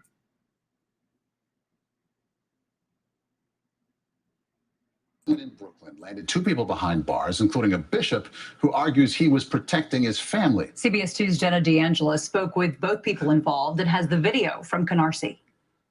We're going to pause right here. During a live stream Sunday service at Leaders of Tomorrow International Ministries, Bishop Lamore Miller Whitehead appears to get disrupted. You want to come preach? You want to come preach? You want to come preach? Come on up here. Come on up here. The bishop says it all started when 2 women came into the church mid-sermon. One of my ministers told them that you cannot record. You can't record. And they began to make a scene. Police say when a woman was asked to stop recording and leave, she began to antagonize the bishop and approach him on stage. They take pictures and they want to be on social media. Take the pictures. Take the pictures. As she walks past Bishop Whitehead, he appears to grab her from behind and they move off camera. I've seen her walk in front of me, going at my wife and my daughter, and I grabbed her. He says he was worried about his family and thinking back to the moment in July when he was robbed at gunpoint during a sermon streamed live online. That's the only thing that I can remember. This lady had a bag under her arm and she was going after my wife. The woman in the video, 47-year-old Tarsha Howard, was arrested and charged with trespass and disrupting a religious service. She showed us her injury and made a brief statement. I am telling you right now that I did not charge after his wife. It's on video and everyone can see that I was the one that was assaulted. And after this statement, he will hear from my attorney. The bishop was also taken into custody, but shortly after released, now criticizing the NYPD's handling of the incident. I was treated like a criminal. So I went from the pulpit to the cell for no reason. The New York Police Department failed me and failed my church. The NYPD says because of crowd control, both the bishop and Howard were taken to the 69th precinct for further investigation. Bishop Whitehead says he wants the NYPD to take action so there are no copycat crimes. In Canarsie, Brooklyn, Jenna DeAngelis, CBS 2 News. And the bishop says he believes this was all a setup. He says he thinks two bloggers sent the woman his way for clout. Both of the men, religious commentators, spoke with Jenna over the phone. One said he didn't know the women before this. The other says the women have been guests on his show, but he doesn't personally know them and he had nothing to do with this incident.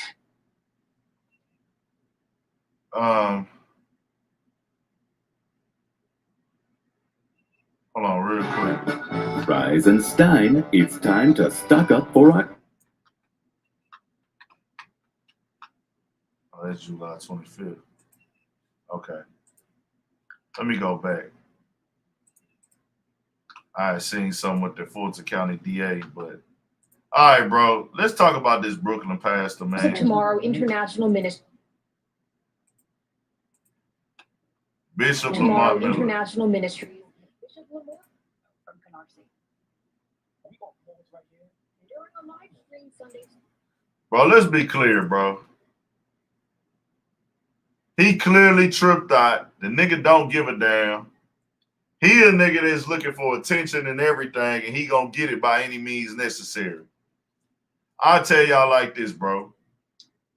If you go to a church and the pastor is draped in Dior suits, you're probably going to the wrong church.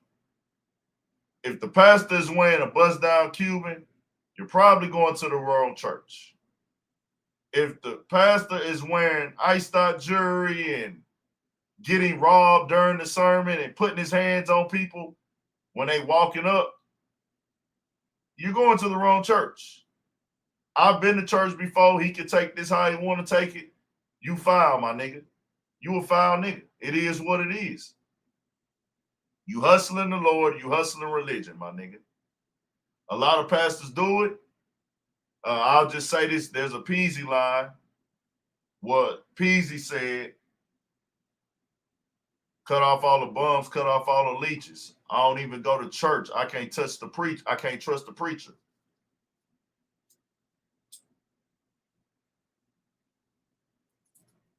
This is the reason why a lot of people did fall back from church. Everybody just started jumping in it for a scandal. We've seen this time and time again. Joel Osteen, other pastors overseas, all they pastors are pedophiles.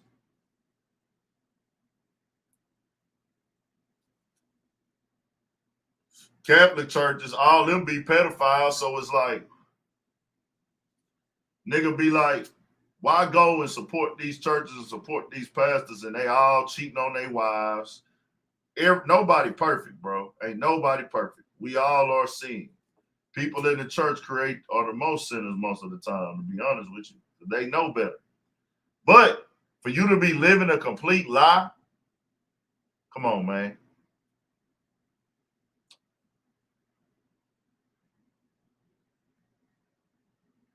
If a Jewish pastor was wearing this shit that this nigga is wearing, loud as he is, wearing jewelry, on the internet, beefing and going back and forth with social media influencers and bloggers, wearing Fendi and shit like that, loud, extra loud, Did he grab somebody by their neck when they walking up in front of his church? Niggas would be saying shit.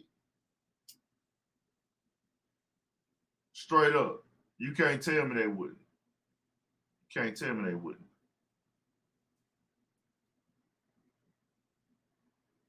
Now, with that child molestation shit and them pedophiles, that shit should be getting pressed way more. That's a fact. They like put them niggas in hiding and send them niggas to rehabilitation and shit. All them pastors and shit. But if anybody want to join, bro, join in real quick. We'll do that for the last time of the show. Y'all let me know something. What y'all on? Let's politic. Let's go down in there. Let's get it. I just did a live today, man. I ain't even had time to really make no video. Said, fuck it, I'm going to just do a live.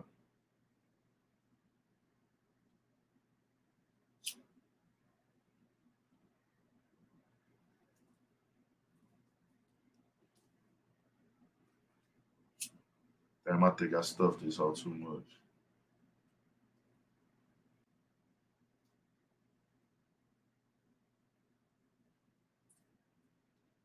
Same season. What's good, G? What up, bro?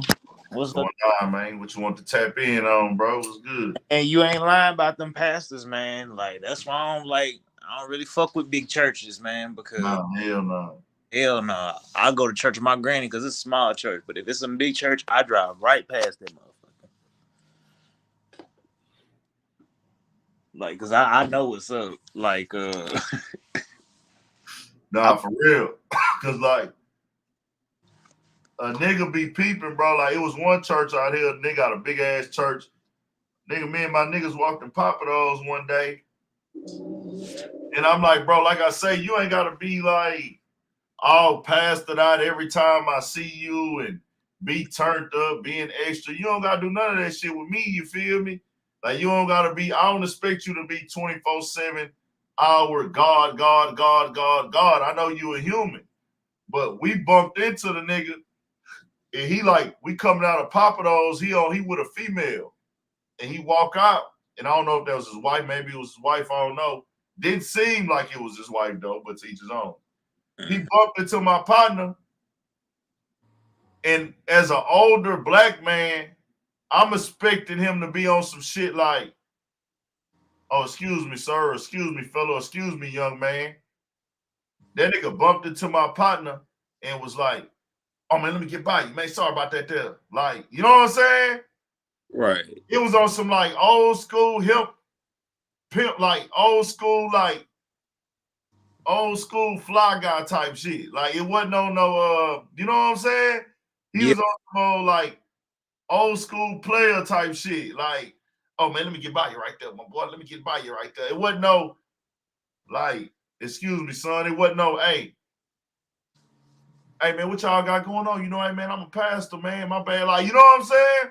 Hey, y'all check out my church. Or y'all pull up, man. I would like for y'all to come to one of my sermons. He backed up into he ran into my pot. I was like, excuse me, man, let me get by you right there. Let me get by you right there real quick, player. Like, and I'm like, hold on, bro. This is a big fucking pastor, bro.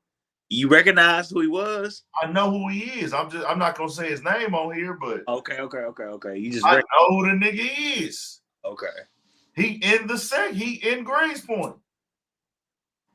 If you know, you know. I ain't gonna say his name though. Hell, I know what you're talking about. All right. We just go. He in Greenspoint. I ain't gonna say the nigga name. I'll leave it at that. If you know, you know. Yeah. This was about 10 years ago, maybe longer than that. Okay. Mm-hmm. Yeah, this shit crazy. Like, I knew something was up with that. My uncle go to the nigga church. Oh, wow. That's crazy. My uncle go to that nigga church. I knew something was up with old dude choking. Was up with that pastor when he got robbed on camera. Because who goes in a place like Brooklyn with a bunch of jury on? There's motherfuckers that's gonna want that shit in Brooklyn. Brooklyn is not a nonsense. That's one of the worst parts of New York that you can be in, possibly. I mean, New York got hoods all over, but Brooklyn, when you automatically know, like, don't fuck around over there. I knew something was up with old dude when he got. I feel like honestly, I feel like it was an insurance scam. I feel like that jury insured, and he Bro, going. his whole display, my nigga, like, I don't even care about, like, not offending niggas like him, bro. It's like, what you doing, my nigga? Like, you driving Bentleys, you stun, you this and you that, bro. The service right here, it was barely anybody in there. I'm guessing he getting his money from online donations and shit like that. But it's like, hey, bro, if people choose, if you ain't taking the money, they choose to invest, that's on them. You know what I'm saying? After seeing everything y'all seeing, how this nigga act, how he carry himself, if you still give that nigga money, that's on you. That's not on him. But at the same time, him pimping out the Lord, a nigga can have an opinion about that. And I disagree with that at all costs from anybody. You know what I'm saying? Okay. Yep. You know, that's just me. What else you want to tap in on, man? Man, I was just thinking about some shit. I was just thinking about the PnB Rock shit. I was like, man, whoever took the jury, because they saying that they got the jury up off them. I said, whoever took the jury, it won't be too long before they get caught. That's one thing I know for sure. Cause they already put an alert out for pawn shops and wherever that sells like pre-owned jewelry, like, hey, be on the lookout if somebody comes in with this jewelry and try to sell it. Well, let's be clear. When niggas be taking jewelry, most of the time they not going to pawn shops. They trying to get out, off on the streets. Right, you right. I'm tripping because I'm trying to sell it to a nigga in the streets who can afford to buy it. You know what I'm saying? Yeah, pawn shops got a rule, don't they? Pawn shops got a law where like they do, but they'll break that shit. Yeah, but it's like, but you gotta have, like, if you sell like pre-owned jewelry, like if it's your own jewelry that you want to pawn off, you gotta you gotta show like proof of where you purchased it and all that shit. Hell no. Oh, okay. You don't gotta say proof where you purchased nothing at the pawn shop. They just gotta report it. Okay. When it's a certain amount of money or certain things, a certain quality, a certain level, they gotta put that shit on their books and shit. They gotta put it on their books and shit like that. But when niggas be robbing for Rolexes and shit, if they ain't finna keep it for themselves or Rolex chains, they don't keep it for themselves. They gonna try to go sell it or trade it in the streets for something. You know what I'm saying? Find a nigga that they know in the streets. Oh, this nigga having money right now, nigga. He can get it, or he can get it, or such just hit a lick, or I know he be looking for jewelry, or put the word out, man. I'm letting it go for 5,000, 7,000. But right now, that PnB Rock chain is the hottest shit on the streets. Nobody is buying that motherfucker. Right. Nobody. It ain't even worth it to be. It ain't even worth it to be caught with that hoe. They killed that nigga for no reason, bro. Nah, for real. They killed that nigga for no. They not getting no money for that chain, bro. Hell Once that news was out, that motherfucker was that, hey, no jeweler, no even a dirty jeweler not finna come next to that because it ain't worth it. Oh, for sure. Hell no. Especially not no dirty jeweler. See, everybody be talking about taking the jewelry down, take the diamonds out and melt that. Nah, bro. That shit don't. You gotta have money to do that. If you go to a jeweler, if all you doing is telling him basically, hey, bro, want what you about his chain for, he's gonna give you pennies on the dollar, depending on the jeweler. A big time jeweler gonna stay away from it, especially since this situation with PnB Rock. But it is times where they say, hey, man, a nigga might take a nigga diamond chain. Hey, bro, I want to trade my diamond chain in. Nigga, that chain, they looking at it like this. If you're not buying anything else from us to trade in, we're going to give you a very low amount for it. They're going to look at it like, okay, you got a bust down Cuban? Man, we'll give you 3,000 for that shit, 4,000 for that shit. Right. Depending on the quality of it, 10,000 tops. Right. It's all a finesse. It's a finesse, bro. I don't know why niggas think this jewelry market is a fair market, bro. It is not. Everything is pennies on the dollar when you sell this shit back. If you go pawn a chain right now to the pawn shop, nigga, you could have paid $12,000 for that motherfucker. You lucky if you get 2 from them niggas. I saw where I don't remember where I saw this at, but somebody had a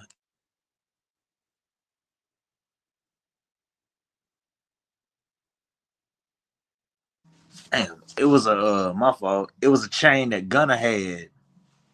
I forgot what kind of chain it was, but somebody it was like I think a Shady Baby chain. Somebody had pawned their shit off. I don't remember how much the price was, but somebody had pawned their shit off from the took it to the pawn shop and sold it. And somebody said, yo, somebody who saw it at the pawn shop was like, yo, they dead ass wrong for selling for pawning off Gunna chain. But then somebody commented in the comments like, whoever did it probably not trying to get indicted by the trying not to get indicted and shit. Yeah. And I'm like, hey, they're not giving you what people think. Like, they can bust it down and melt it. You gotta have money to do that done, and they gonna give you pennies on the dollar for that. Like they if you go in there with that mentality, they looking how they gonna beat you. They not looking to be fair. Jewelers are looking on how they gonna get over on you, my nigga. So let's say a rapper paid $30,000 for his bust down Cuban. Your best bet to sell that would be in the streets. And if you in the streets, if a nigga looking at it, they gonna be like, all right, bro, I give you, like I said, $7,500 for that hoe, bro. It don't be going like that. Nigga gonna be like, bro, if I'm finna pay you $20,000 for it, nigga, I might as well go to the jeweler. You know what I'm saying? And ain't nobody buying. I'm talking about the Cuban, not the piece. The piece dead wood. You can't do shit with that piece. Yeah. It says big PnB on there, nigga. You can't do shit with that piece, nigga. Hell no. That nigga did that robbery and that murder for free, bro. And that's the thing. Let's be very clear. No amount of money would have made it justifiable, bro. It ain't worth it. My nigga PnB should still be here. I was just talking to my little brother about that shit because check this out. Last year, we were in LA around springtime. It was about like April, May. We had went out there for a couple of days. Mm-hmm. We only went to certain areas, but one night I had got on I had to get on my little brother ass the next morning because this nigga goes to where they filmed Friday at in the hood. And I'm like, nigga, you don't do that. Like, he went out there like nighttime, like at midnight. I'm like, nigga, you don't go into a neighborhood like that late at night. That's when motherfuckers really be out. That's when all the bullshit happens. Mm-hmm.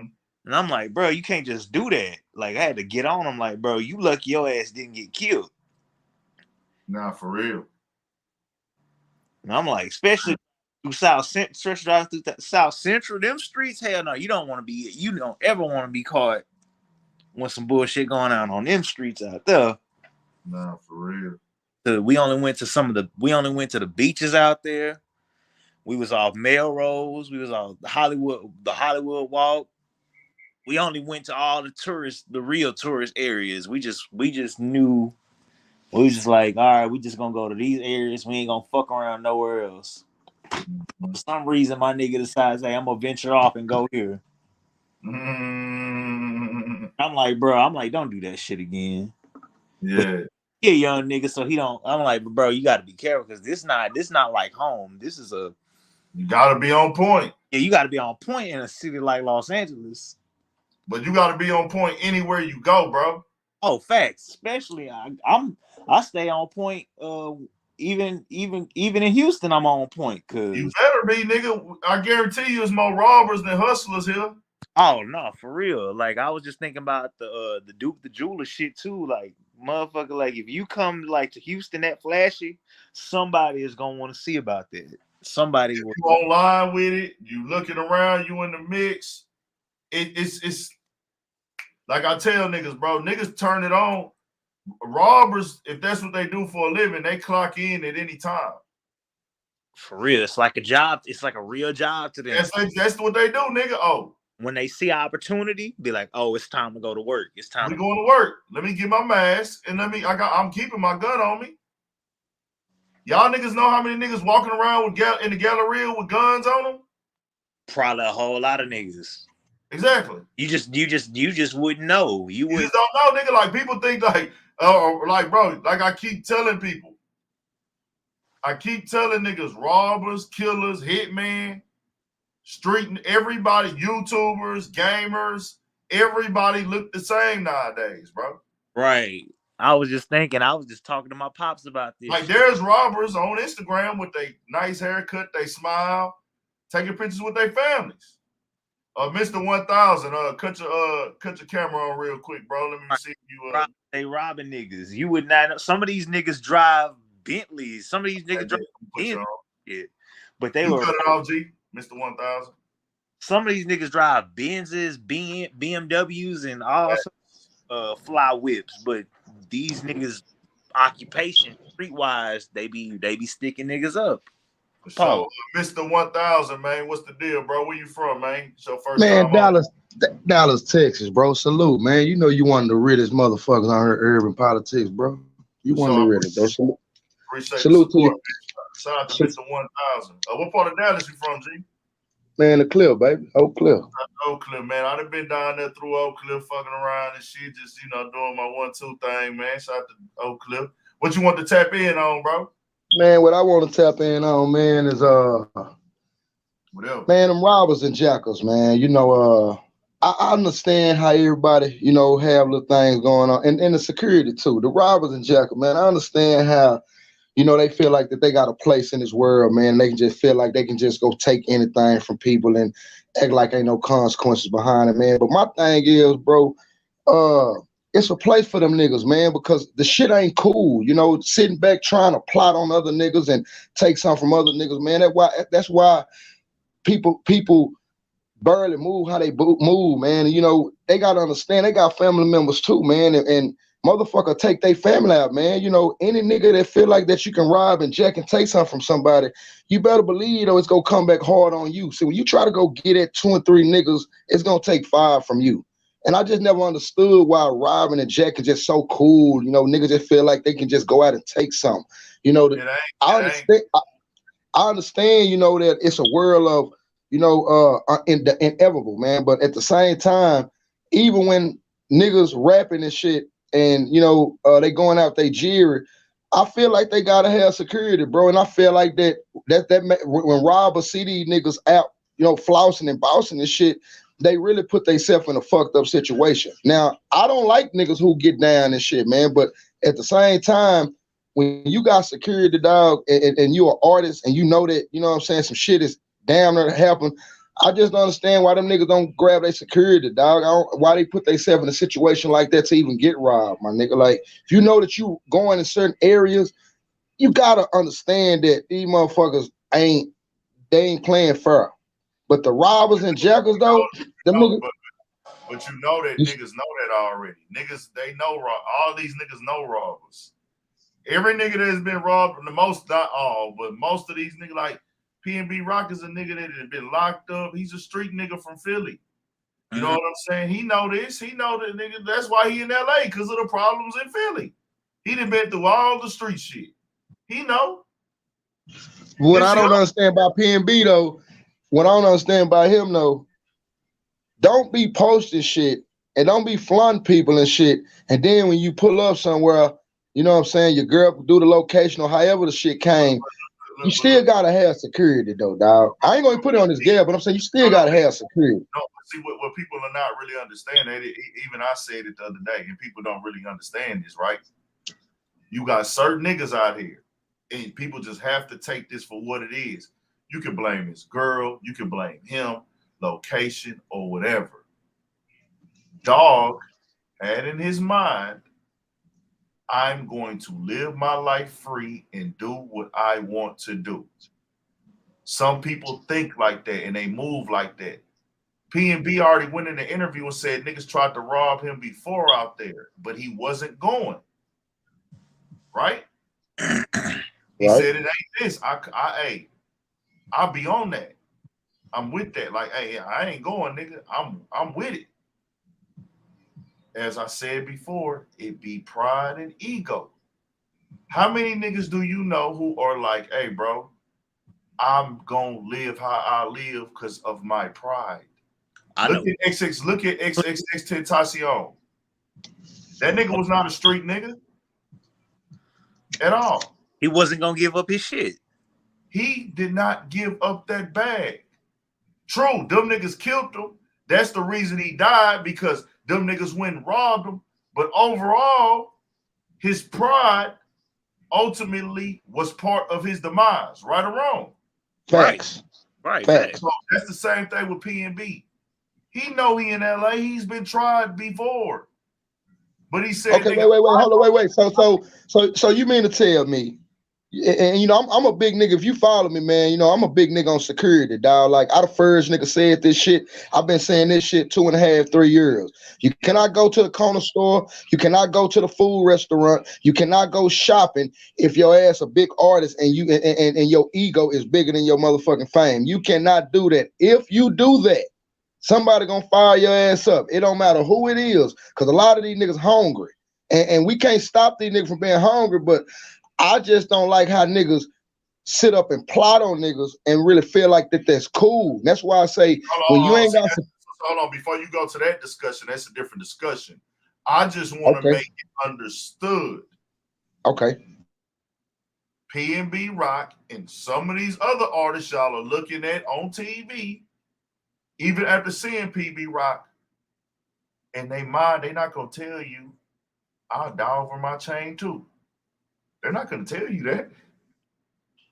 They're not gonna come out and say, yeah, because they know what people gonna say about it. But you know what PnB Rock told it? Nigga, I worked my ass off of this chain. I put it all on the line. I went through all that shit in my life to get to this success. I refuse to hide it because I'm going somewhere. I refuse to take it off and put it in the glove box. I refuse to motherfucking not wear it. I refuse to tuck my chain in. I bought my shit. If I'm out and I had it on today, it's not coming off. That's how some niggas move. And so do you think that's cool though? I don't. I'm just asking. It ain't for me to think it's cool. It don't make sense. It don't make sense. I don't like it. That's an answer. It don't make sense. I don't like it. But how am I gonna tell another man how to move with some shit he bust his ass to get? If he done made up his mind, he willing to go about it already. Look at I'm a nigga with jury.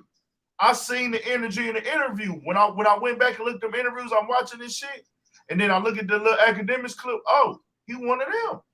Okay, we on the same level. Okay, we on the same page. You just said a different way. Okay. It's the nigga I know right now in the rap game that been in the topic in the news. That nigga looked at me in my eyes 3 years ago and told me, nigga try to take my chain. I'm going out in the blaze, nigga. I don't give a fuck. Because he'd rather die than let niggas have one up on him. And he that's two niggas right there already.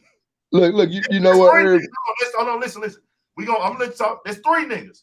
XXX didn't give up the bag. PnB Rock wore his chain to the hood. And I'm telling you, and you can take my word for it, that nigga looked me in my eyes with a serious face and said, hey, nigga, if a nigga try to rob me, nigga, I'm going out in the blaze, nigga. I don't give a fuck, nigga. And he was dead ass serious. Nah, for real, he showed. That's three right there. And then Pete, Young Dolph. I don't know if he's ever been attempted to be robbed. Rest in peace, God bless. He said in the song, nigga, you see this shit around my neck, boy, I die about it. Nigga, I used to be fucked up, went and got $1 million. I ain't cry about it. Now, I don't know about Dolph being robbed, but we know Dolph stood firm on his shit when he could have backed away. Not saying anybody in particular did anything to him. I don't know. You see what I'm saying?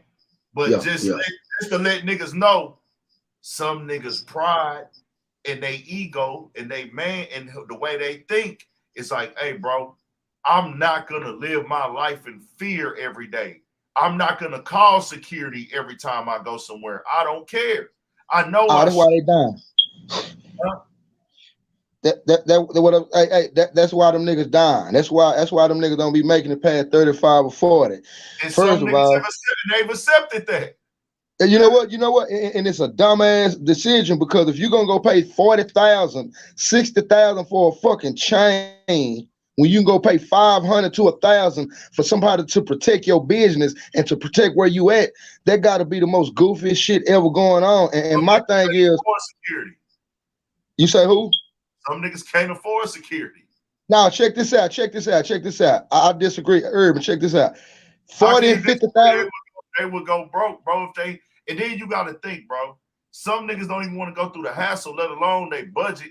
Like, bro, every time I leave my crib, I have to organize it to where I have to call this security dude to pull up every day. Every time. Well, it's first of all, it's a business. If you just doing miscellaneous ass shit, just going to the corner store, getting some gauze, or going to a motherfucking restaurant, getting a to-go bag, if you just pulling up somewhere, that's some stupid ass shit. Now, security, that's the difference. It's a lot of people don't know how security works. First of all, if they really looked into that shit, it's a business. Security might cost a little much, but it don't cost more than a damn chain. If you going 500 to 1,000, $2,500, however it is, you on a business level. A lot of these security companies don't want to fuck with these people because they making stupid ass decisions like that.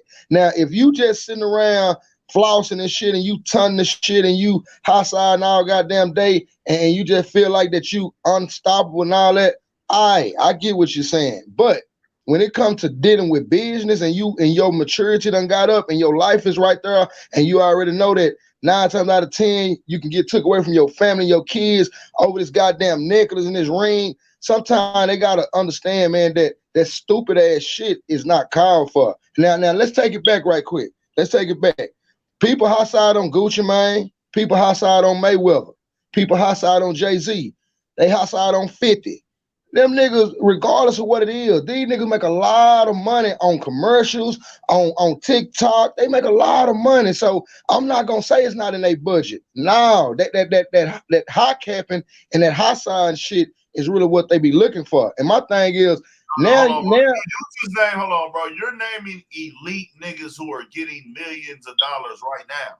There are a lot of rappers that are popular who don't make that much money for real. Right. So they can't really afford to move with security every time they move around. Some of them can, some of them can't. There are a lot of rappers that we seeing right now, they really can't afford to always have security. Do you know how much security costs, Urban?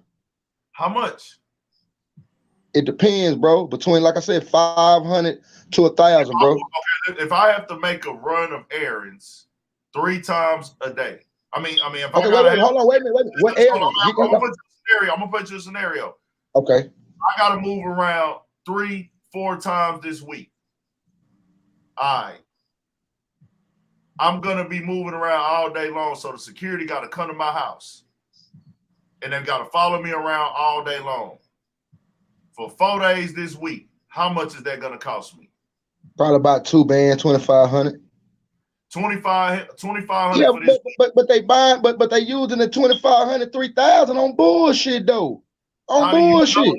How do you know that? You don't know that. We see it, man. Check this out. We see it. You don't see because you looking at one time they copped the chain. The time they copped that chain, that's an investment into image. Right. Some niggas is buying chains and they don't have the money to really buy the chain. I can believe that.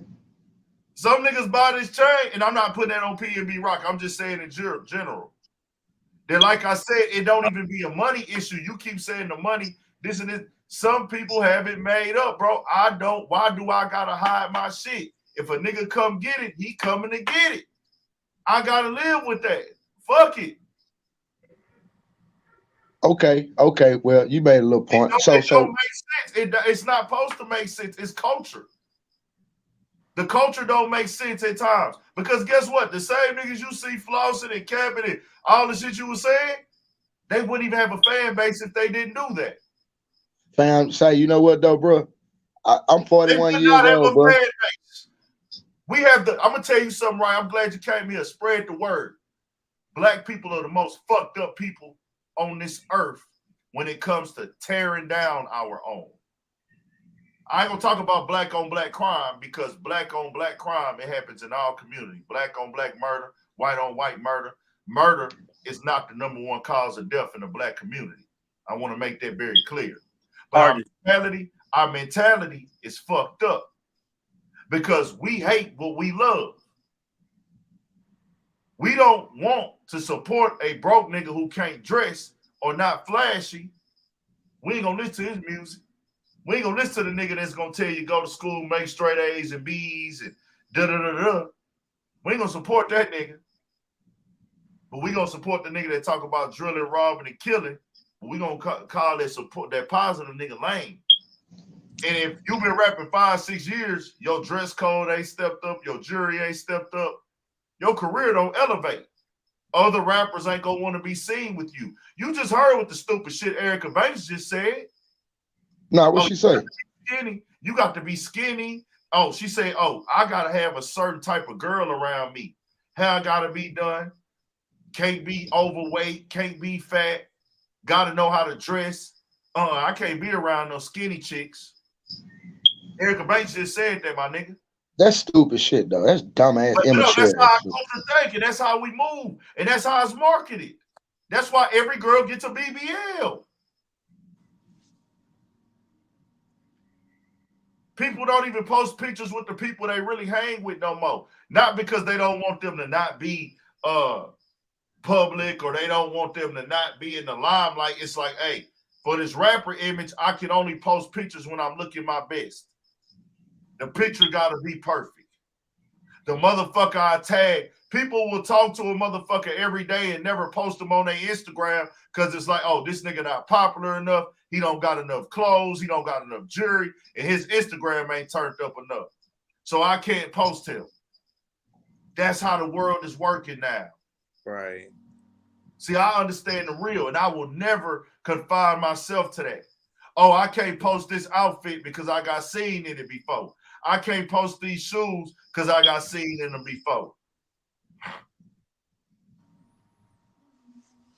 I stopped giving a fuck about motherfuckers who think like that a long time ago. You have a choice if you want to get caught up in that shit. I don't. I won't let myself get caught up in that. I wore the same outfit 3 days, Wednesday, Thursday, and Friday, and got different pictures in that shit on different days. I don't give a fuck because I know I got a closet full of clothes and I'm clean. Can't nobody tell me. Facts. I agree with that. But you know what though? Check this out though. I'm 41 years old, bro, and I done seen a lot of stupid ass shit in my lifetime. I done seen a lot of immature people, you know what I'm saying, fuck their money off. I done seen it. My thing is, if you know that, you know what I'm saying, you're in a situation where you able to put your family in a situation, I feel like sometimes, bro, you gotta elevate. You know, Instagram, social media, all that shit bullshit. So it's like, you're right, a lot of them living for that shit, bro, and they feel like if they not on and popping, they views not up and they followers not up, they feel like they doing some wrong shit. But here we go again. You say that some of them that have jewelry or been promoting, they don't really got it. You know what I'm saying? They don't really got it how they say they got it. But this the thing. A lot of them that feel like they just need to go on and sign an insurance policy, bro. When they start out, bro, you know what I'm saying? Just sign it, bitch, and go and understand what's gonna come with it, like you saying. Bro, right? They already know that. I keep telling you, like some of these rappers know they might die and do this shit. They don't feel like they have no other option to get rich. We got a fucked up community. It goes deeper. See, this is what people don't understand. And this is what I be trying to push to the white people and even my people. Rap and hip hop comes from the environment. Rap and hip hop don't make the fucking environment. Rap and hip hop came from the environment. It's a cultural, environmental art form. Fashion, music, dance, and what it is, DJ, MC? Yeah, DJ. DJ, however, a fashion, art, music. The art of hip hop comes from the environment. You don't have hip hop without the environment. And in these environments, before hip hop, niggas was already down to die behind getting money. What happened was the street niggas in the same environment where hip hop came, we're gonna do music too.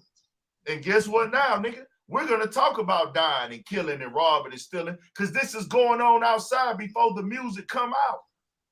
So everybody put, oh, hip hop is making the environment that way. Nigga, you could take every fucking rapper out the game right now. Niggas is still gonna rob, kill, steal, and drill at an even fucking higher level, maybe. No, wait a minute. Hold on. Wait. Hold on. You know, you always accurate. Hold on. So if we take 20 other stun rappers out that post all day, post where they going, take them away, you think it's still gonna be the same? What you mean? If we take all the hostile ass niggas away that's flousing and, you know, and posting shit, you saying the killing still gonna happen if all of them just eliminate themselves? They was gang banging and killing before a rap song ever came out to Marvin Gaye. Murder is a human thing, bro. Facts. They was killing each other to. Let me tell you something, Mr. 1000. Spread this word, but just tell them it came from Big Ant. Black people can never kill as many people as that white boy did over there in Germany. I don't even say his name. 1940s, 4 years took out 6 million plus people, my nigga. That's white on white crime. You think some niggas killed 6 million niggas in 4 years? Hell no. Nah. Yeah, they don't want to talk about that though. They don't want to talk about how the motherfuckers was bank robbing and doing Italian mobster shit. Who we got the shit from, nigga? That ain't our culture. Facts. That was a way out for us in our community because of redlining. Do you know what redlining is, OG? I'm gonna call you OG because you're older than me. You know what redlining is? Run it down. Redlining is the basic definition of redlining is the separation of us versus them, putting us in a circumference, putting us in a motherfucking environment, and putting us in neighborhoods and keeping everything separated, but we don't have the same resources that they have.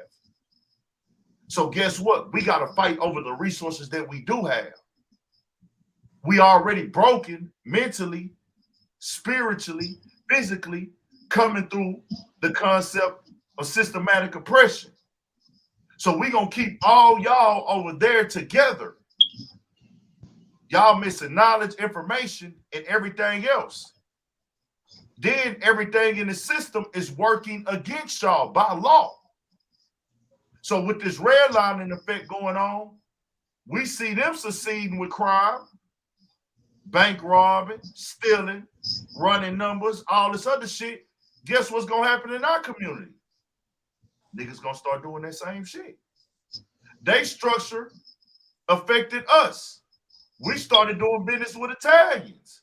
So the same structure they have it with bootlegging liquor in the mob days and all that, getting passed down to us. Prostitution, all that shit. Drug, we didn't bring no drugs over here, my nigga. We didn't create crack. We didn't do none of this. They did that. And it affected okay, but look, hold up. Okay, but these little youngsters that's 13 to 14 and 15, they don't know shit about that shit. But the environment that's where it gets fucked up at right there. No, that ain't where I fucked up at. They was banging before that, before the rap. What I'm telling you is they was killing, robbing, stealing, and jacking in America before a rap song came out. They only rapping about it because it was already going on. You're just seeing the after effects of it. The music is a soundtrack of what was already happening. They can't rap about it if it ain't going on. They've been killing and robbing. 14-year-olds been gang banging. You just saying how you think it got worse? How you think it got worse? It ain't get worse. You just seeing it on YouTube now. You get to go look it up.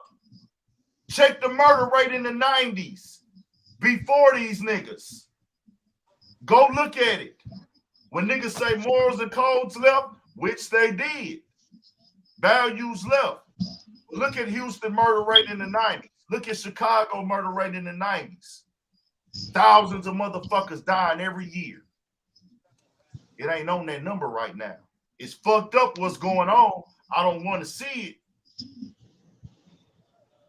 They weren't robbing for no chains and shit back then, fam. Not that much, bro. Not in the 90s and 2000s. They weren't robbing for chains and shit. What? But you talking about isolated incidents? How many rappers died over their chain? Shit, more done died within the last 3 years than ever. Last 3 years. But guess what? Rappers dying over their chain. That number of niggas who died in the streets that ain't got nothing to do with rap is way more than how many rappers died. More niggas died in the 90s that had nothing to do with rap beef. Nothing to do with rap beef. They wasn't rapping about it in songs. LA Bloods and Crips, St. Louis Bloods and Crips, Arkansas Bloods and Crips, Chicago's gangsters and drug dealers dying in the 90s for robbery, all this other shit. Didn't have nothing to do with rap songs. I'm from H-Town, nigga. My pops got robbed in front of me twice. Damn. What year was that? 95, 96. He wasn't no rapper, none of that, right? Wasn't no rapper. It was some street shit, huh? Street shit. Okay, well, right now, these are some fake ass street gangsters right now that's manipulating the system. No, they not. So they real? These niggas real? What's real to you? Shit, real to me, man, is, coming up in an environment, man, where same shit what you were saying that, you know what I'm saying, you ain't got to keep posing how real and you ain't got to keep posing. No, what they're doing now, they're just making money off of what they already doing. And they dying with this. But that don't mean it ain't real. You watching this shit you watching it live, bro. We watching it unfold. You right. No, you listen, you want to create a narrative that's not factual.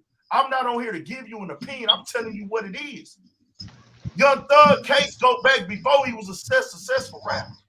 Oh yeah, they got phone calls, they got text messages. This was before this nigga was successful. This got formed this and this date. These Bloods and Crips that you see, these gangs were formed before there was a rapper invented. This block is this gang. This block is that gang. This block is these Crips. This block is these Bloods. This shit 40 years deep, my nigga. Fam, I agree with you, bro. But what I'm saying is there's two different parts on where I'm saying. What I'm saying is these niggas out here showing too much. They wasn't doing it. Actually, you know what? Hold on, wait. It wasn't no you know what? It wasn't no Instagram and social media back then. You might be right because it might have been worse. Ain't no mic. Ain't no mic. Go look it up. We not ending, not on this platform.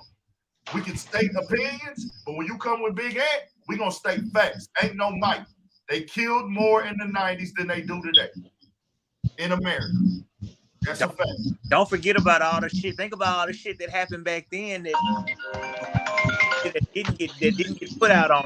Think about it. We in an era where now motherfuckers is getting killed on Instagram Live. Like, oh, dude. When niggas used to die, we didn't see it back then unless you was there. Yeah, like, dude. That's all it is. When PnB Rock got killed in the 90s, you wouldn't have saw it. Yeah, there would have been no video of him bleeding out. You don't see no videos of Tupac getting carried out the car bloody. You don't see no videos of Biggie Smalls getting carried out the car bloody. You don't see that. Right. You don't see no videos of Big Hawk getting killed. Yeah. Getting killed. You don't see none of that. There was no coverage, bro. Social media is just making it more polarizing. But guess what? It was way more going on back then, bro. Way more. And I know I get passionate when I talk about this, bro. And it's because they have made us believe that we are our own problem. On that aspect, which, hey, don't get me wrong, bro. Rap is very negative. It is a problem. It's a lot of bullshit that get pushed in rap music. And it is an issue. But don't blame that as the only issue in the black community, my nigga.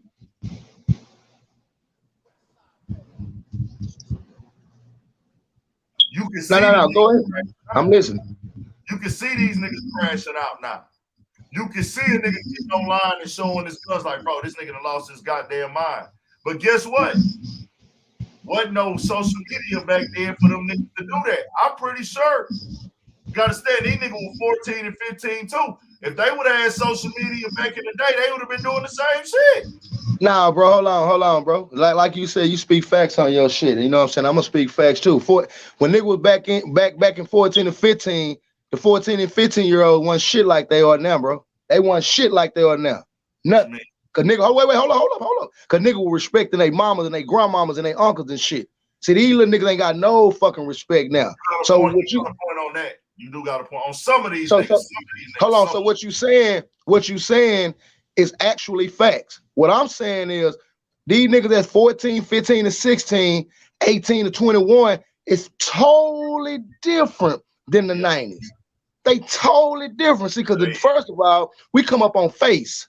We come up on Willie D. We come up on Outkast. We come up on Nemesis and Dating Family and all that type of shit. Yeah, nigga can say, what is that? That ain't shit. But it was a message that they were spitting out. The difference is now what I'm saying is what you started off saying, man, I agree. But they didn't get none of that shit because they not listening. See, they don't, what you saying, they don't know shit about the background. They don't know shit about what happened in the 80s and the 90s, early 2000s. They get them a chain in a car. They get them something to smoke on. They cool with that. So what I'm saying is it's a difference from the 90s to now. They don't give a fuck about that shit right now. They don't give two fucks about what we talking about, what we saying, and none of that. If a nigga get on Instagram today, and floss and got your chain out and all that shit, nigga go come look for you. Back in the 90s, we probably would have been like, man, y'all saw that right there. It wouldn't have been more like we finna go take that and get that. Because the real niggas that were coming up back in the gap, they learned what was going on. Your grandmama whoop your ass. They learned that we got to go take this trash out. If niggas saw something shining back in the day, they was coming to get that, bro. They could get away with it more, bro. They could get away with it, bro. Right, I was just about to rob whatever, bro, back in the day. Now, what you didn't see was you couldn't see the niggas who was coming to get it. Like now you can see, like, hey, it's these niggas is clearly targeted because they rappers by niggas. But they was coming to get that back in the day. I come from the city where they take everything, nigga. Oh, you ain't nigga, right. I'm from Oak Cliff, nigga. Trust me, nigga. Why would you say that then? So why would you say that? Niggas was like that back then. They just wasn't gonna talk about it. They just didn't say it. They came and got that. Nigga, if you had a nice car at H-Time, nigga, if you had them swingers, nigga, you might die at the red light for that hoe, nigga. Over a car, nigga. Over a car and some wheels, nigga. They taking that. Didn't Tupac like when the first time he got shot, not the one that killed him, when Tupac got robbed in New York at the studio, didn't he have a bunch of jury on him? Bro, all them New York rappers used to get robbed, bro. They just used to keep it under wraps. Niggas was robbing and making them niggas buy their chains back. Now, some of these niggas now they rob for clout. Some of them rob for money. And then, you know, in this unfortunate situation with PnB Rock, he was killed. But some robbers, they actually rob and they want the money for it. Certain times now, niggas is robbing for clout. They want to get online with the chain. Back in the day, it was no clout. It was like, hey, nigga, if I rob this nigga, I'm either going to pawn it or I'm going to get that nigga to buy it back. That's how they used to do back in the day. A lot of these Nas got robbed for his chain. One of them niggas in the Wu-Tang camp or affiliate or around one of the camps or something like that, he got robbed before. These things are underlying things with niggas. It was so much beef going on. Nigga, Terror Squad and Jay-Z and them was beefing. All these other niggas, they was having squabbles. Niggas that got beat up, jumped. All this shit, we just didn't see. Check this out, Urban. Back in the early 2000s, my kinfolk and them went down there we went to H-Town, man. You know, they were doing a tour, you know, straight up out of Dallas. They were doing a tour down there. You know what I'm saying? The bus had stopped right there in 3rd Ward. Actually stopped right there by Screw Old Shop. Everybody on the bus, man, had jewelry and everything on, rings and all that shit. It stopped in the middle of 3rd, right there. You know what I'm saying? And nobody know nobody. My kinfolk reached out to somebody from Face and them, you know, whatever, and you know, Nick came and helped the bus. They fixed the bus and shit, but it was cool. You know what I'm saying? It was straight. Niggas was walking around looking at shit. You know, it looked kind of crazy. Now that was back in the early 2000s. Now when I fast forward, let the bus would have stopped now, and the motherfucker had jewelry and shit on. They taking that shit. They not thinking right now. It depends, bro. You could be in the right place. Y'all could have been in the wrong place at the wrong time. Y'all just was in the right. Y'all broke down in the place where, hey, nobody who saw y'all as a lick rolled by. You never know. Then when you got multiple niggas with you, that's already a blessing in disguise in itself. Like, it just depends, bro. It be times where, hey, a bus might break down and it be good. Then it might be like, nigga, oh, y'all are the right to saw y'all was like, oh, I'm going to get that this time. It just depends, bro. You can't take one incident and write it off all about that time, bro. Like, that's how it work every time. Everything is about being in the wrong place at the wrong time. PnB could have went to that motherfucker 2 hours earlier, ate that food, and we wouldn't even have his name in the headlines right now, bro. You never know, bro. Right place, right time is what all this shit about. Big Ant, didn't you also say one time, one live that it could have been somebody working at the restaurant would have been like, of hey, course, over here with all his jewelry. If you trying, it could have been a nigga sitting down at the table eating. It could have been a nigga in the parking lot sitting in the car getting high, trapping, hitting his licks. It could have been somebody that followed him from somewhere he came before. Yeah. It could have been anybody. And it could have been somebody who saw the location on the girl Instagram. You never know. Until you talk to the robber, you don't know. That's what people have to understand. Everybody make assumptions, bro. You can't prove nothing. You can't rule nothing out. You can't rule nothing in. You can rule everything in, but you can't rule nothing out. See what I'm saying when it comes to robbery? If you don't have nobody speaking and talking directly, you can't rule nothing out. Fam, these niggas move fucked up now. I'm gonna stay with they move fucked up now. They move real fucked up. I don't agree with it, bro, at all. I mean, we can agree. It's all good. No, I'm saying I don't agree with what they do. Oh, okay. I understand it. I don't co-sign it. Like, hey, bro, nigga, you shouldn't be moving around with security. But hey, if you, all I want niggas to know, them niggas know what they doing, bro. Yep. Who know what they doing? Who? PnB Rock knew what he was doing. He knew. Oh, he knew he was gonna get killed. That what you? He knew he was gonna get fucked. That what you said? Get killed, but he knew what the possibilities and the risk was. First of all, he shouldn't have went. First of all, and I'm gonna say this shit. I mean, hey, he shouldn't have went. First of all, he had already got warning, and that nigga was already talking about getting at him. However it was. Then you pull up somewhere and not understanding that you had already had some ongoing shit going on. That was stupid move right there. How do you know he didn't understand when he already told you he went through it and he wasn't going? You keep saying he didn't understand.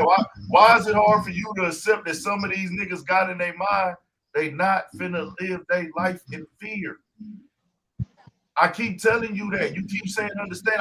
Some of these niggas know what they doing is like that. They just gonna be like, hey, bro, I don't give a fuck. Man, that's stupid as fuck, man. That's how you have a right to your opinion. But understand. Yeah, you right. What I'm saying. That's why them niggas falling like that. That's why shit happening like it is, though. It's real shit. That's why, because they moving stupid, acting like just like the inevitable is gonna happen. Like, ain't no way you gonna get up on motherfucking line, talk shit, and knowing some shit done already happened to certain people, and you just feel like you gonna just die anyway. Like I said, sign y'all insurance policy, my nigga, and just let your family know. You know what I'm saying? Understand though, bro, it's a lot of niggas in the streets right now. They ain't made it to 32, 33. So I know that. I know it. Like, hey, bro, I don't give a damn right now. I'm living. I wake up every day and know today might be that day, nigga. I'm leaving it in God's hands, my nigga. Half of these niggas, they want us to believe that they demons anyways, nigga. Right. They already made their mind up. I'm going to hell, nigga. So fuck it. Let me ball out while I'm here. Like, that's how them niggas act and move right now. Because they ain't lived enough yet. Right. Hey, I'm about to get off here. I appreciate y'all letting me in. I'm gonna stay tuned. You know what I'm saying? Appreciate you, Big Hand. Shout out to you. Shout out to you, Mr. 1000. You know what I'm saying? Mr. 1000, Pooh Black. Shout out to Dallas, Texas, man. I'm about to tap my tour and go grab me something to eat, bro. Hey, look. Let me look. You know, I fuck with Trigger Man. Tell him bang bang, man. So one of these nights you ain't doing nothing, come through and fuck with us, Urban. You know, we fuck with you, baby. Right, 10:30 to 1:30 in the morning. Is what? Trigger Man, tell him bang bang. Grown man talking.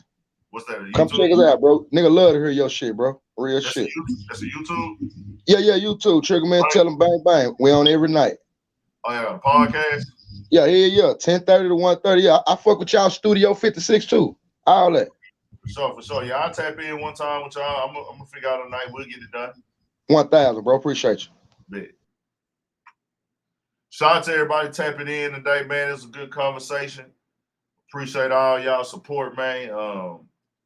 We here, man. We got more shit coming, more videos, more interviews, more podcasts. Make sure y'all subscribe to that Studio 56 podcast too, man. Go support that movement over there, man. The lifestyle. The hoodies gonna be dropping as soon as it get cold out here next month. Everything is in motion at Studio 56, man. So y'all get over there and subscribe to that channel. We coming on there every week. We want to build that platform up just like this one, man. That podcast, he said Trigger Man something. Trigger Man podcast. Man, why is my fucking screen fucked up? I can't see my shit in the chat, bro. Trigger Man podcast. So they're gonna be on there every night, 10:30. 10:30 to 1. So y'all check them brothers out. I'm gonna go on there one night and politic with them for sure. Yeah, if you ain't hit that like button on your way out, man. We appreciate that support. I can see my boy Fresh as fuck. Okay, the chat back working. Let's get it. Shout out to my boy Fresh as fuck. Y'all said Trigger Man. Yes, Trigger Man. We back working in the chat. Okay, Trigger Man podcast. Somebody walk alert. Well, he on some bullshit. Shout out to Candace Daniels McCoy for sure. Hey, Nat the One got a big point. She made a great point. She said a great point. Hey, she got a point. This must be Trigger Man, Tell 'em TV, bang, bang. That's it right there, I think. Trigger Man, Tell 'em TV, bang, bang. Nah, for sure, Wisdom Show. They think it is what it is. That's how some niggas have made their mind.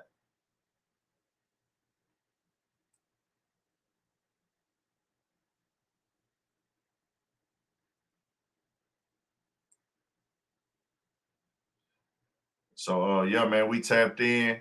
Y'all subscribe to the channel, bro. We're going to have more shit coming, man. I'm going to figure out what go down tonight or tomorrow. We got more coming, man. Yeah, Studio 56 podcast, hoodies coming. Urban Politicians apparel coming. A lot of good shit. Y'all know how we do. Game is cold, but it's fair. Good shit, Bush Girl, for sure. Subscribe to the channel if you ain't subscribed, man.